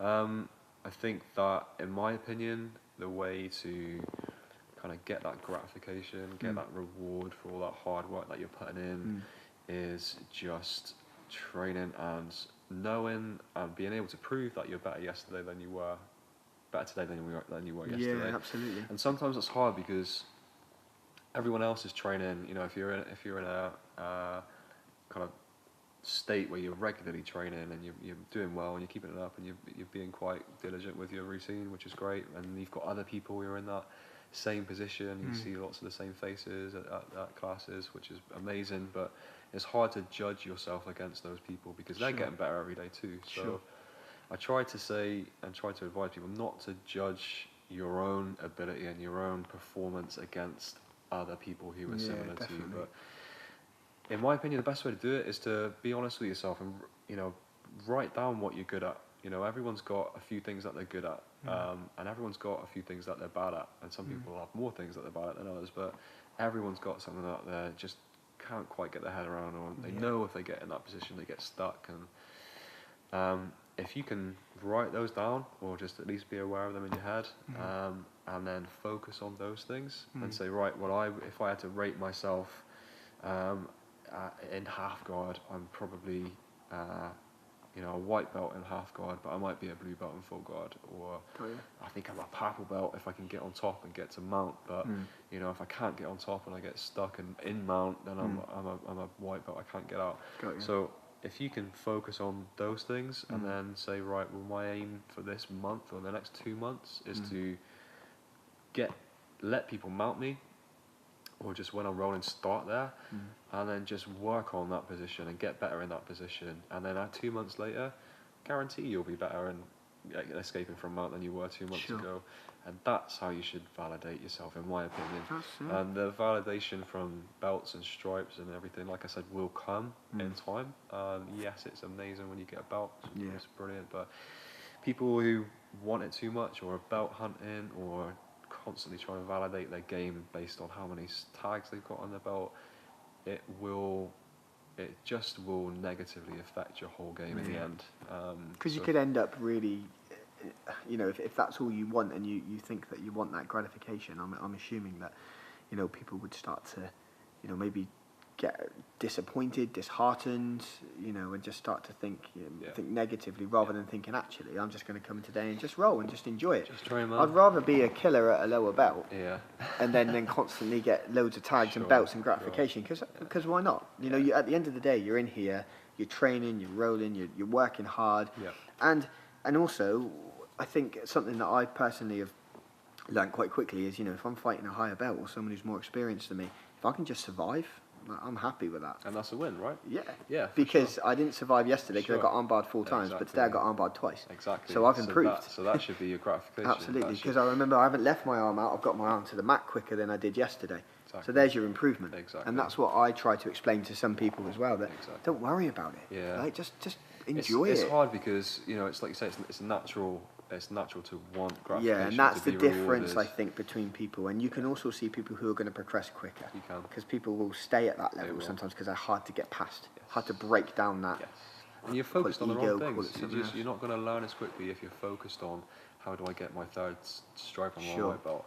If you're thinking about that stripe, you're not thinking about how do I get better, how do I develop my own weaknesses. Yeah, I agree. Yeah. And not only you know that, and your coaches will help to a big degree, but you've almost kind of, in a lot of ways, you know, in life, you've got to kind of quash your own instincts and drives and your own desire to be amazing, and just, you know, and to get that reward, to just know that you will be better if you train and if you focus on the training as a whole and enjoy it as well. If you get too stuck on, I have to get my blue belt, I have to get my purple belt, or I have to get better in this position, you know, I've done it many times in my career. If you get stuck on that one thing, it's a lot harder to progress, and you end up getting in a bit of a rut, and that's when you kind of come to training and you kind of go, I'm not getting any better, and you know, why did he get that stripe and I didn't get that stripe, and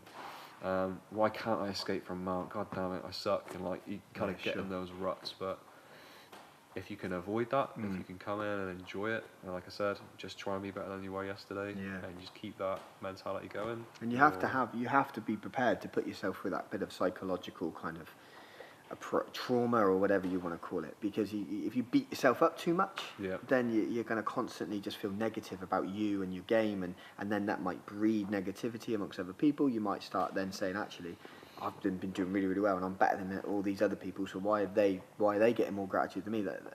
I know that's an easy thing for me to say, but I think personally that you shouldn't try to think like that. You should just come in, smile on your face, and if you are getting stuck in positions, if you are getting stuck doing whatever or getting beat up from this position, go and speak to somebody. Yeah, for sure. Go and speak to someone with a bit more ability than you. Don't lie to yourself as well. Yeah. Just don't pretend. And I think that's something that gets in the way of people's development, is they might pretend, they might avoid certain situations, or you might avoid rolling with certain people sometimes if you know they're just going to kick your ass, and you know, if you're a lower belt and you go, oh well, I don't want to roll with that guy because I'm just going to get my ass kicked. Yeah, sure. That's not the way to progress, and not the way to learn. The best guys, and you'll see it for yourself, the best guys are those people who don't mind getting their ass kicked, who want to get their ass kicked, because that's the way to learn, is to get smashed by someone who's better than you, but importantly, just figure out how you got smashed, even if it's only how did you move from that position to that position so well. And if you can, when you're running against someone like that, if you can just think about how are they doing this to me, you know, how do I stay safe, but how is he or she trying to get me to this position, you'll learn a lot from doing that. And then, like you say, just talk to people. Really important what you said there, personally, about you know, say you're rolling with somebody and they've got you in a position you just, I just didn't know how to get out of it. Like, literally, I'm just like, whatever I did, I couldn't get away from this, or I couldn't get away from that, or whatever it might be, you know, or they caught me with an arm bar, and I think that's a really good idea, you know, just going away and writing notes down on your phone or on a bit of paper or something, and just say, well, it's still in your mind, and just be like, actually, you know, so-and-so got me in mount, and then every time I tried to get out, they turned and they looked to take my back, or whatever it might be, and then bring that in and just be like, right, I need to get better at this, you know, and then be prepared to ask somebody, and, you know, whatever it might be, speak to somebody, because everybody's really friendly, and somebody is going to give you time. There'll always be someone to help you, man, especially in this gym. Like we were saying earlier, we've got a lot of wealth, we've got a lot of knowledge, probably not a lot of wealth. We've got a lot of knowledge in this gym, and everyone's super friendly. Everyone will help you if you ask them. So if you're a new person to this gym, or you just joined and something's not making sense, just go and ask. Ask one of the higher belts, they'll help you for sure, I guarantee it. But yeah, I would say, you know, there's a lot of, again, schools of thought on how people learn, and how some people absorb knowledge and other people might absorb knowledge slightly differently to somebody else, but I think it's pretty much guaranteed that if you write something down and you've got a record of it, you'll learn quicker, because I forget stuff all the time. My memory's terrible. And if you're anything like me, you might one day realise that you keep getting tapped from north-south position or whatever, but if you spend a bit of time just sitting down, being honest with yourself and saying, right, these are all different positions I find myself in. I know I'm good at this, I know I'm good at that, but these are all the submissions I can get. And I regularly get people with triangles and arm bars, but I never get anyone with a Kimura or omoplata, whatever it is. Write it down and then just focus on the things you're bad at. Just try and get all of those things you're rubbish at to a point where you're at least mediocre at. And you'll still have all those things that you're great at, but all of a sudden you've got a well-rounded game, and that's how you start to climb the belts, when you've got a well-rounded game and you're good in every position, and you've got those one or two things that you can catch people with regularly, and you've got that go-to submission that you're really good at. But if you can't pass guard, you're never going to get to purple belt. No, You know what I mean? So you got to definitely think about it. Try and take that into account.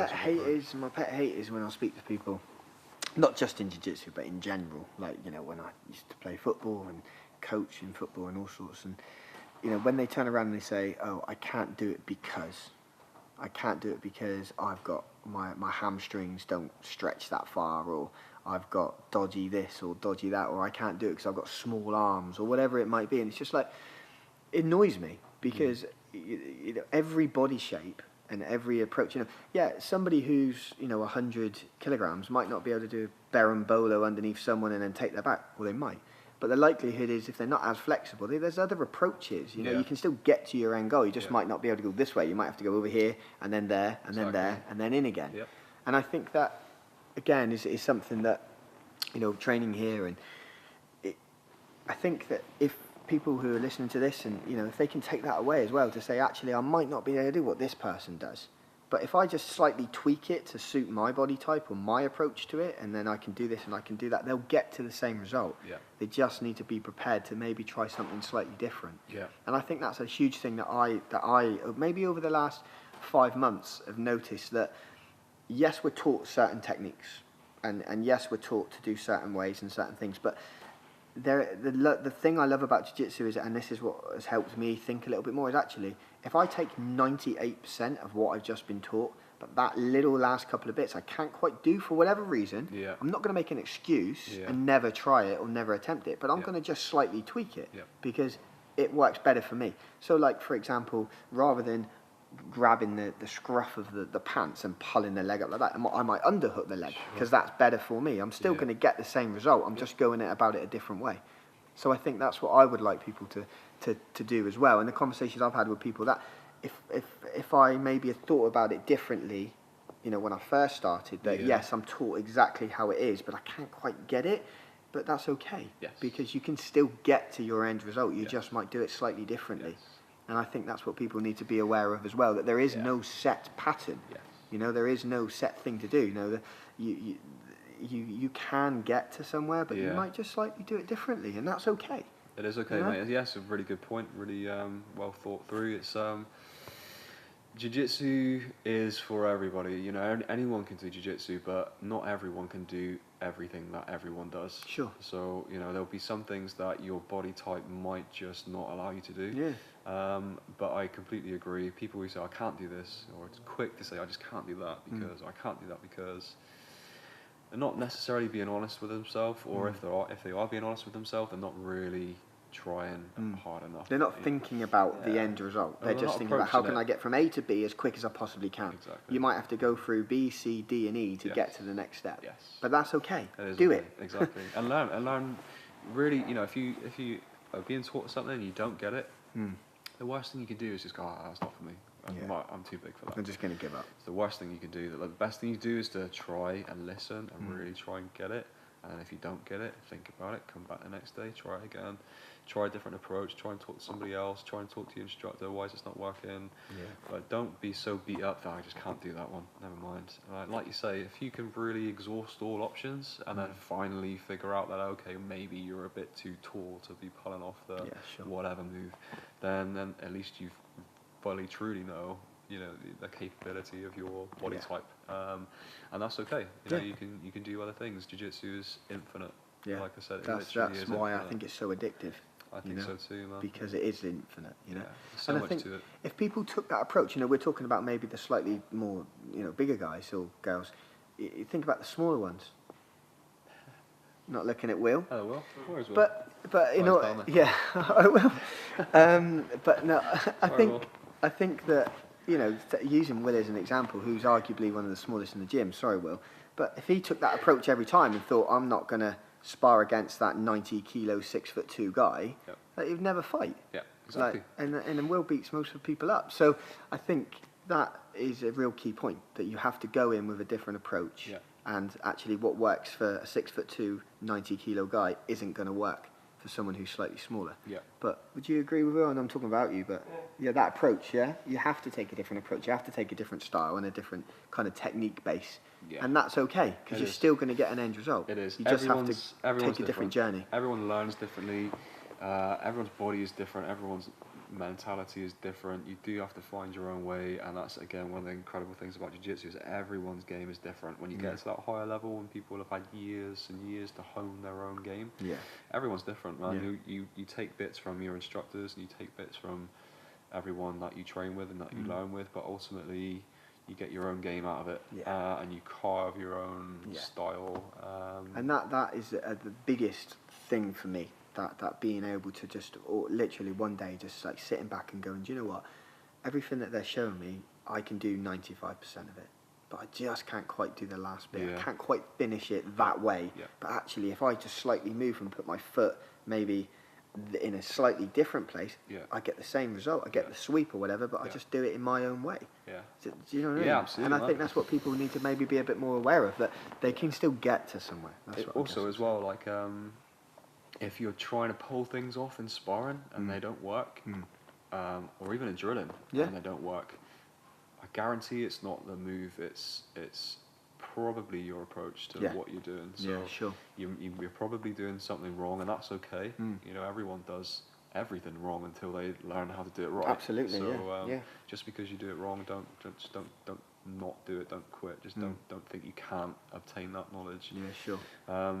You just got to trust in the process and just train, just be honest and enjoy it. It's like a puzzle, man. It's like, you know, if you go to do a Rubik's Cube and you can't do it, you throw it against the wall and walk away, and you know, you're never going to get that. What have you learnt? You've just learned that you're a bit of a tool, and you're maybe you've got some anger issues, but you know, if you figure it out slowly and surely, eventually you'll get it. And that's a really good analogy, because I think jiu-jitsu, you know, it's arguably one of the longest kind of time most of the people to get to the black belt level. It's just not as quick to go up through those ranks. And there's a reason for that. It's got to be the longest martial artist. I assume so. I mean, and there's got to be a reason for that. And the reason being, each stage you go through, like you said earlier, there's levels and then there's levels. You know? So each kind of level that you get to, there's going to be new levels before the next belt colour. And then levels and then levels and then levels, even at black belt. It doesn't stop, man. It doesn't stop when you get to black belt. Exactly. It doesn't stop when you get to red belt. And I think that is something, again, for people to from a training element, to think about, that, you know, that you're taking that thought process in, and then you have to have that patience. You know, it doesn't matter if somebody's got to blue belt in a year, you know, and you're still training for 2 years. Just have that patience. Just have that thought process that actually you're still improving. You're still giving people a really hard time. Enjoy that. Embrace it. Hone the skills that actually, I'm not very good at escaping mount. We'll get better at escaping mount. Do you know what I mean? Definitely, just don't go in there and say, I'm going to avoid somebody getting into my mount. No, embrace that. Say, come on then, let's get into my mount, and I will then try to work out how to get out. Exactly. Exactly, mate. And also remember that, you know, when you're training, there's so many more things to jiu-jitsu than the technique and how you do on a daily basis, whether something worked or something didn't work. You know, that's the day in, the day out, but you know, if you're training constantly, if you're not training constantly, but you're training regularly, and you turn up and you train and you try, even if you don't get it, you're still training, you're still learning, and you're still picking up, you're still getting all the positive things that training does for a person. Yeah, sure.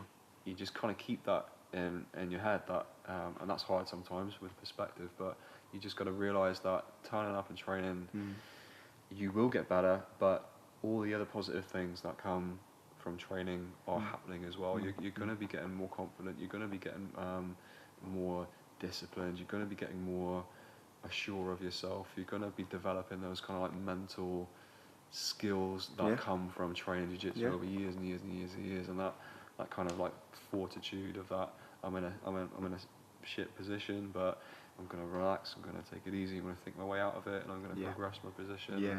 All of the other stuff that comes from jiu-jitsu that's not training, you're going to be getting anyway. So it's interesting, I think, sometimes, just before we move on to the last bit, but where somebody, you're kind of like looking at something, or you're stuck in something, and then someone just says, well, if you just kind of move your arm there or move your leg there, and you just think, oh my God. Those little like, eureka moments. How the hell did I not see that? That is so obvious.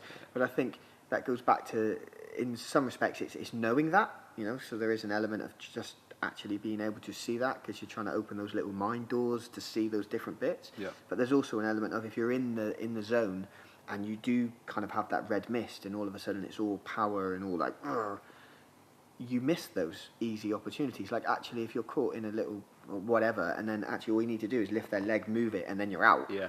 But you miss that, because if you're in that, like, I'm just going to plow through this situation, if you actually just stop for 2 seconds and just go, right, let me have a quick look. Right, actually, okay, I'm in a bit of a tough position, but if I can pick that leg up and move that leg, pull my arm out, and then move around, and you can actually almost puzzle it out in your head, but you have to be calm to do that. Yes, completely, exactly. Well put, mate. Yeah, that's cool. Another good point that I didn't really pick up on. You'll learn.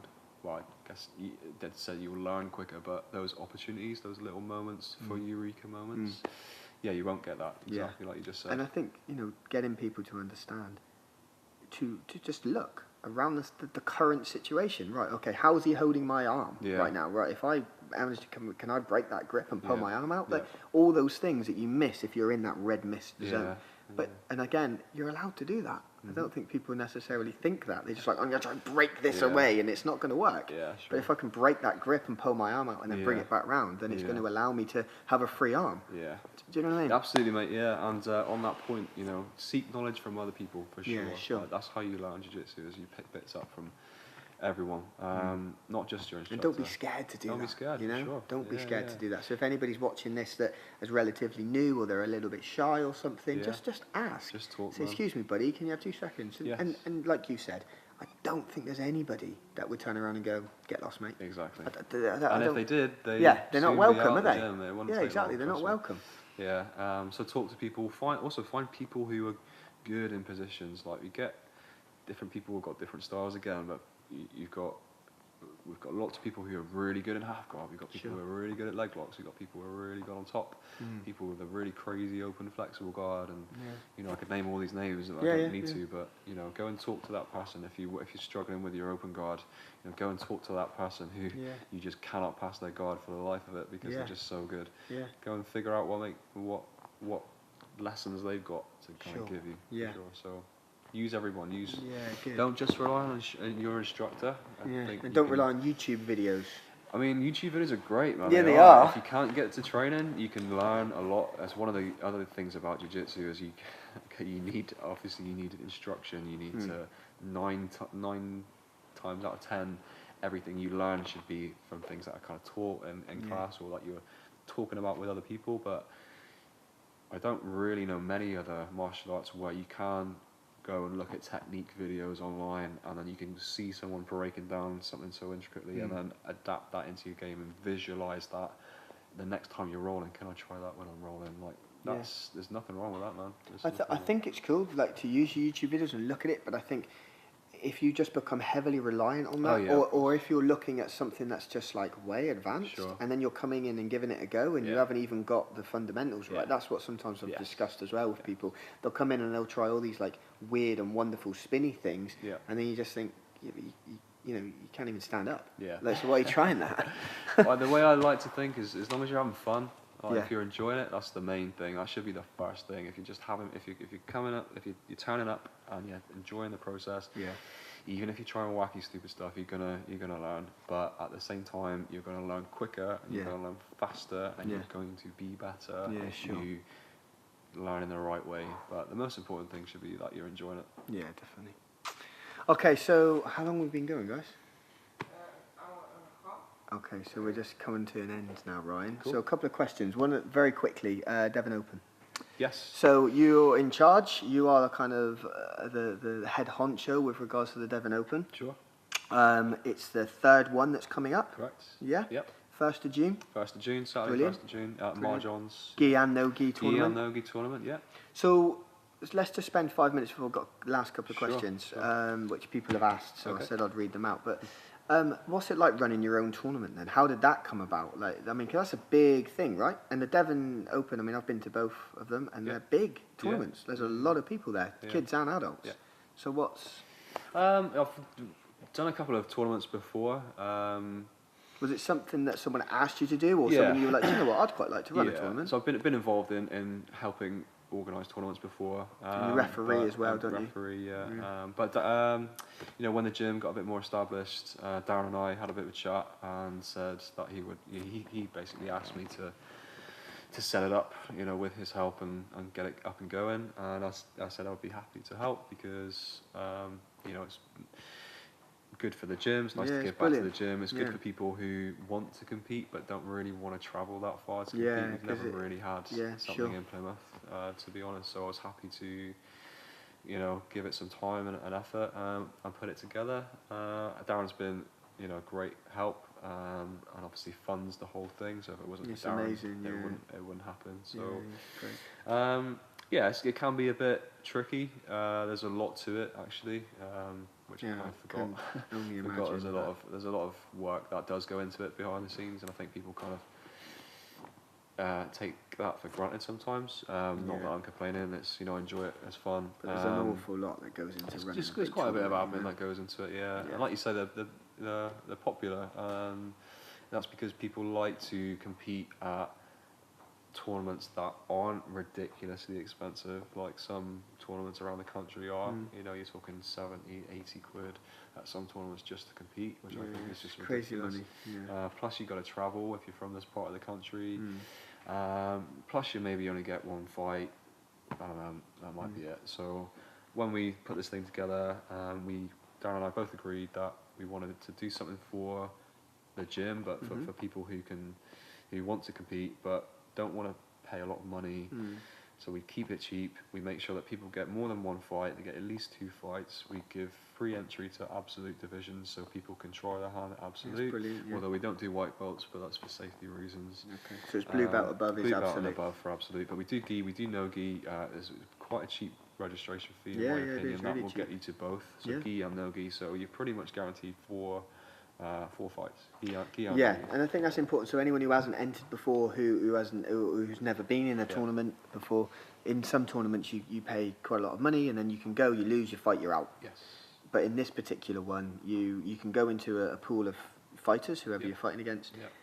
You'll have your fight, and if you win, you obviously carry on. If you lose, you'll go into like a repechage. It's called a repechage system. Basically, it's a way for, if you lose, the losers of that first round.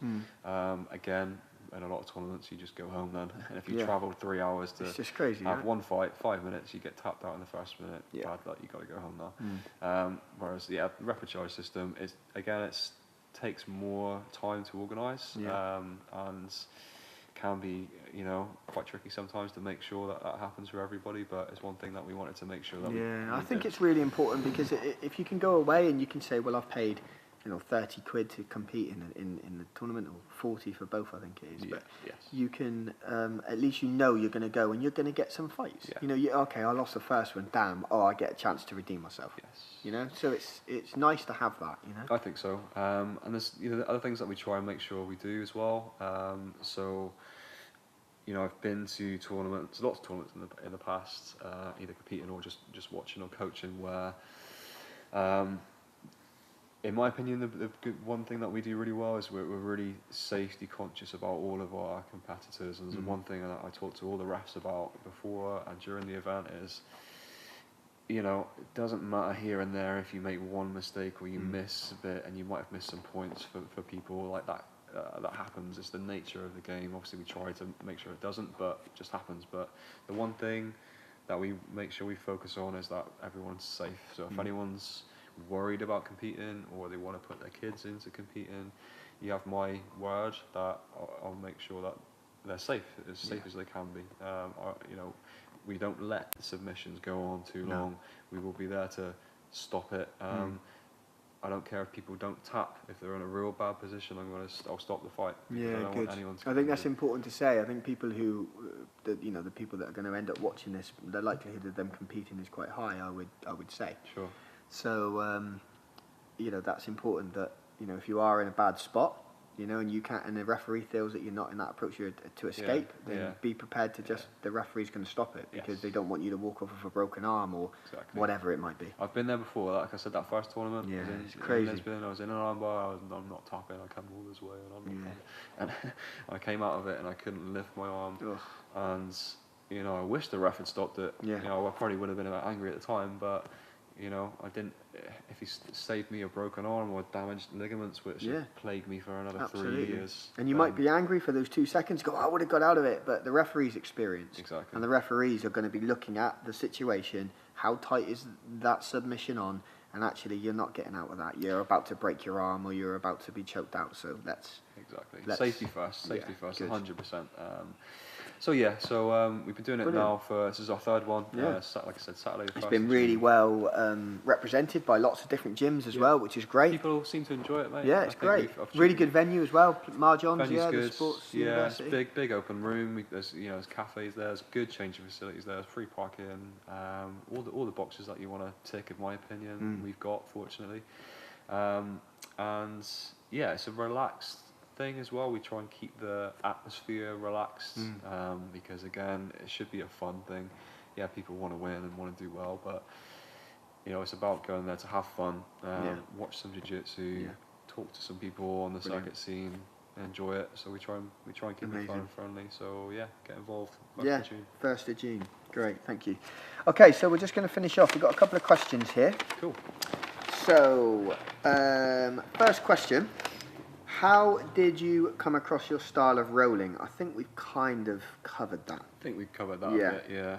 So that relaxed style, Yeah, that relaxed style. I think we've covered that. Number 2, where did the name Cool Jiu-Jitsu come from? So for people who don't know, on a Sunday, you run the Cool Jiu-Jitsu class, 10:30 till 12 o'clock. But somebody would like to know, where did that name come from?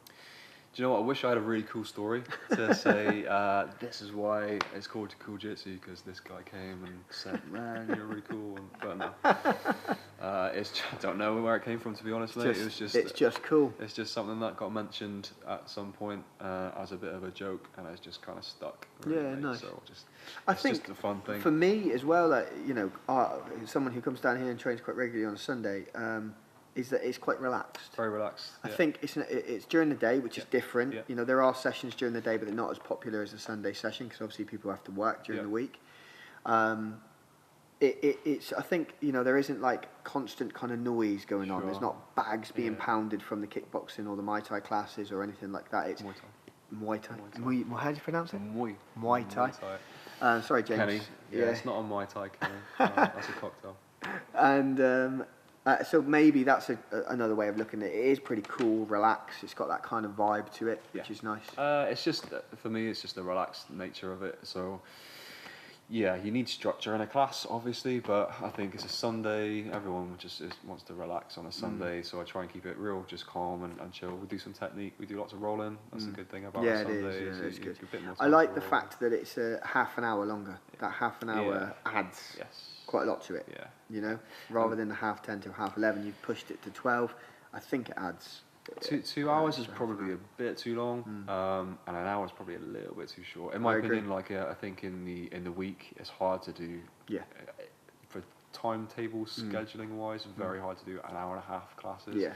It's very hard to do 2 hour classes as well. But An hour gives you a good bit of time to warm up, do some slow rolling, get your body in the right frame of mind, I want to say. Yeah. But get your body in the right position to kind of do some training, do some technique, and then roll. So yeah, I think hour and a half is pretty good, and we roll for about usually 45 minutes on a Sunday. Yeah, it's great. What would be your advice to somebody who feels they want to quit jiu-jitsu? Don't do it. Don't do it, man. To quit jiu-jitsu, everyone's different, right? So I think that you'd have to examine people's circumstances and reasons for why they want to quit jiu-jitsu. So it's hard to say for sure, but yeah, I mean, all I would say to people who may be thinking about it is why? Is it because you're not getting better fast enough? Is it because you keep getting injured? Is it because you keep getting frustrated because you can't get something right? Is it because you keep getting tapped out when you spar? And if it's all those things, then you're just doing it wrong, man. You just gotta don't have that mentality of, oh, I'm not getting it. I'm quit. I'm rubbish. Jiu-jitsu is all about consistency. Just keep turning up, keep trying, enjoy it, have fun doing it. Yeah. You will get better. Just have faith in it and enjoy the process. And like I said, all those other things that, like, if I look back on what jiu-jitsu has done for me personally over the years, it's helped me so much in jiu-jitsu and being kind of athletic and good at martial arts or whatever. But it's also helped me in so many other ways. That like your everyday life. Everyday life. Well, like I said, your confidence, your ability to problem solve, your calmness. All that comes from training hard. One way to get that is to train hard. Brilliant. And keep it consistent. So if you, in my opinion, people that want to quit for those reasons, it's just a bad idea. You're just doing it wrong. Just change your approach. Change your approach. Re-examine your approach and try and change your mindset a little bit. Last one. With regards to in the middle of a roll, you're rolling. You are, maybe your blood boiling a little bit. Maybe something's happening, and you become a little bit flustered, aggressive, or whatever. Where does your mind go at that point? That's what somebody wanted to ask. Yeah. Where am I right? Is that what they said? I think it was less about when you're flustered, more when you're tired. More tired, was it? Tired. Sorry. Thanks, Jordan.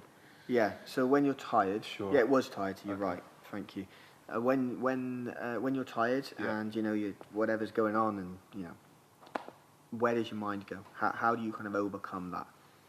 Because it's going to happen, right? Yeah, People are going. You're going to get tired. Yeah. And where does your mind go, personally? Personally, I try and relax even more. So I like to think I'm relaxed when I'm rolling most of the time. But I mean, it depends, doesn't it? You might have been rolling for 3 hours, and if you get tired, you're just going to get tired. There's not really much you can do about it except just keep going until you can't go anymore, in a good way. Yeah. Everyone's got their own limit. You don't want to push yourself too hard. You don't want to be overtraining. But so when I'm tired, I try to just relax more, breathe more, focus on my breath, try and get some energy back, try and conserve my energy. If I am going a bit too hard, if I am a bit red in the face, it's hard sometimes, but 9 times out of 10 I can check it, I can catch it and go, okay. So you're constantly recognising throughout the rolls when you're feeling, like you said, like your breathing's heavy or fast or whatever. It's a constant thing. You've got to do it constantly. Even people who are good at it, it's not just something that happens. You have to check yourself. Just check in with yourself every 30 seconds. Am I breathing okay? Okay, I'm good. Am I breathing okay? I'm a bit too okay. I need to relax a bit. Every 30 seconds, at least.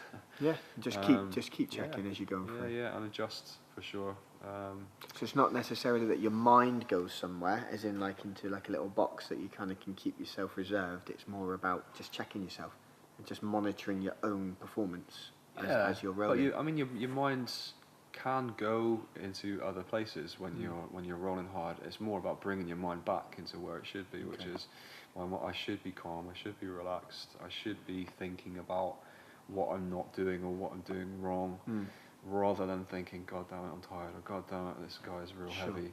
So try to stay away from that negative thought process and try and bring yourself into the more positive. Exactly. Does that involve maybe like, okay, I'm really tired now, I'm struggling a little bit, they're getting on top of me, but actually what I'm going to do is maybe I'm going to put my frames in and make sure my frames are solid so that I'm giving myself a bit of defence? I mean, you should be doing that anyway, for sure. Obviously, like, it shouldn't take away from your technique. It should be supplementary to your technique, but it will make doing the technique easier. It's kind of the way I see it. It's easy though, right, when you're tired, to forget that. Yes. To forget those fundamentals. But the thing is, if you're tired and you're pressed and you're trying too hard, it's easy to forget, but it's easier to remember when you're calm and relaxed. Yes. So if you don't bring yourself back to that calm place first, and then you'll start to remember, oh, and okay, I need to get my frames in now, and I need to do this and do that. But it should come from that relaxed place first. And it's a little bit like meditating, I suppose. If anyone's ever tried meditation before, your mind will always wander. You cannot control your mind every millisecond of the day. That doesn't happen like that. Your mind will always go somewhere else. You just got to get good at bringing it back in. Sure. Being able to catch that. Yeah. So, that's Nice. what I try and do. Great, Ryan. Well, thank you. So Welcome, that bro. kind of is like the end to our podcast. Yeah, so sure. thank you for coming. No worries, thanks for having me. Really interesting. Really, really interesting. I think, people are going to really enjoy that. So Cool. thank you very much. All right, bro. Cheers, buddy. Thanks. Cheers, mate. Yeah, thank you, Ryan. Cheers, mate.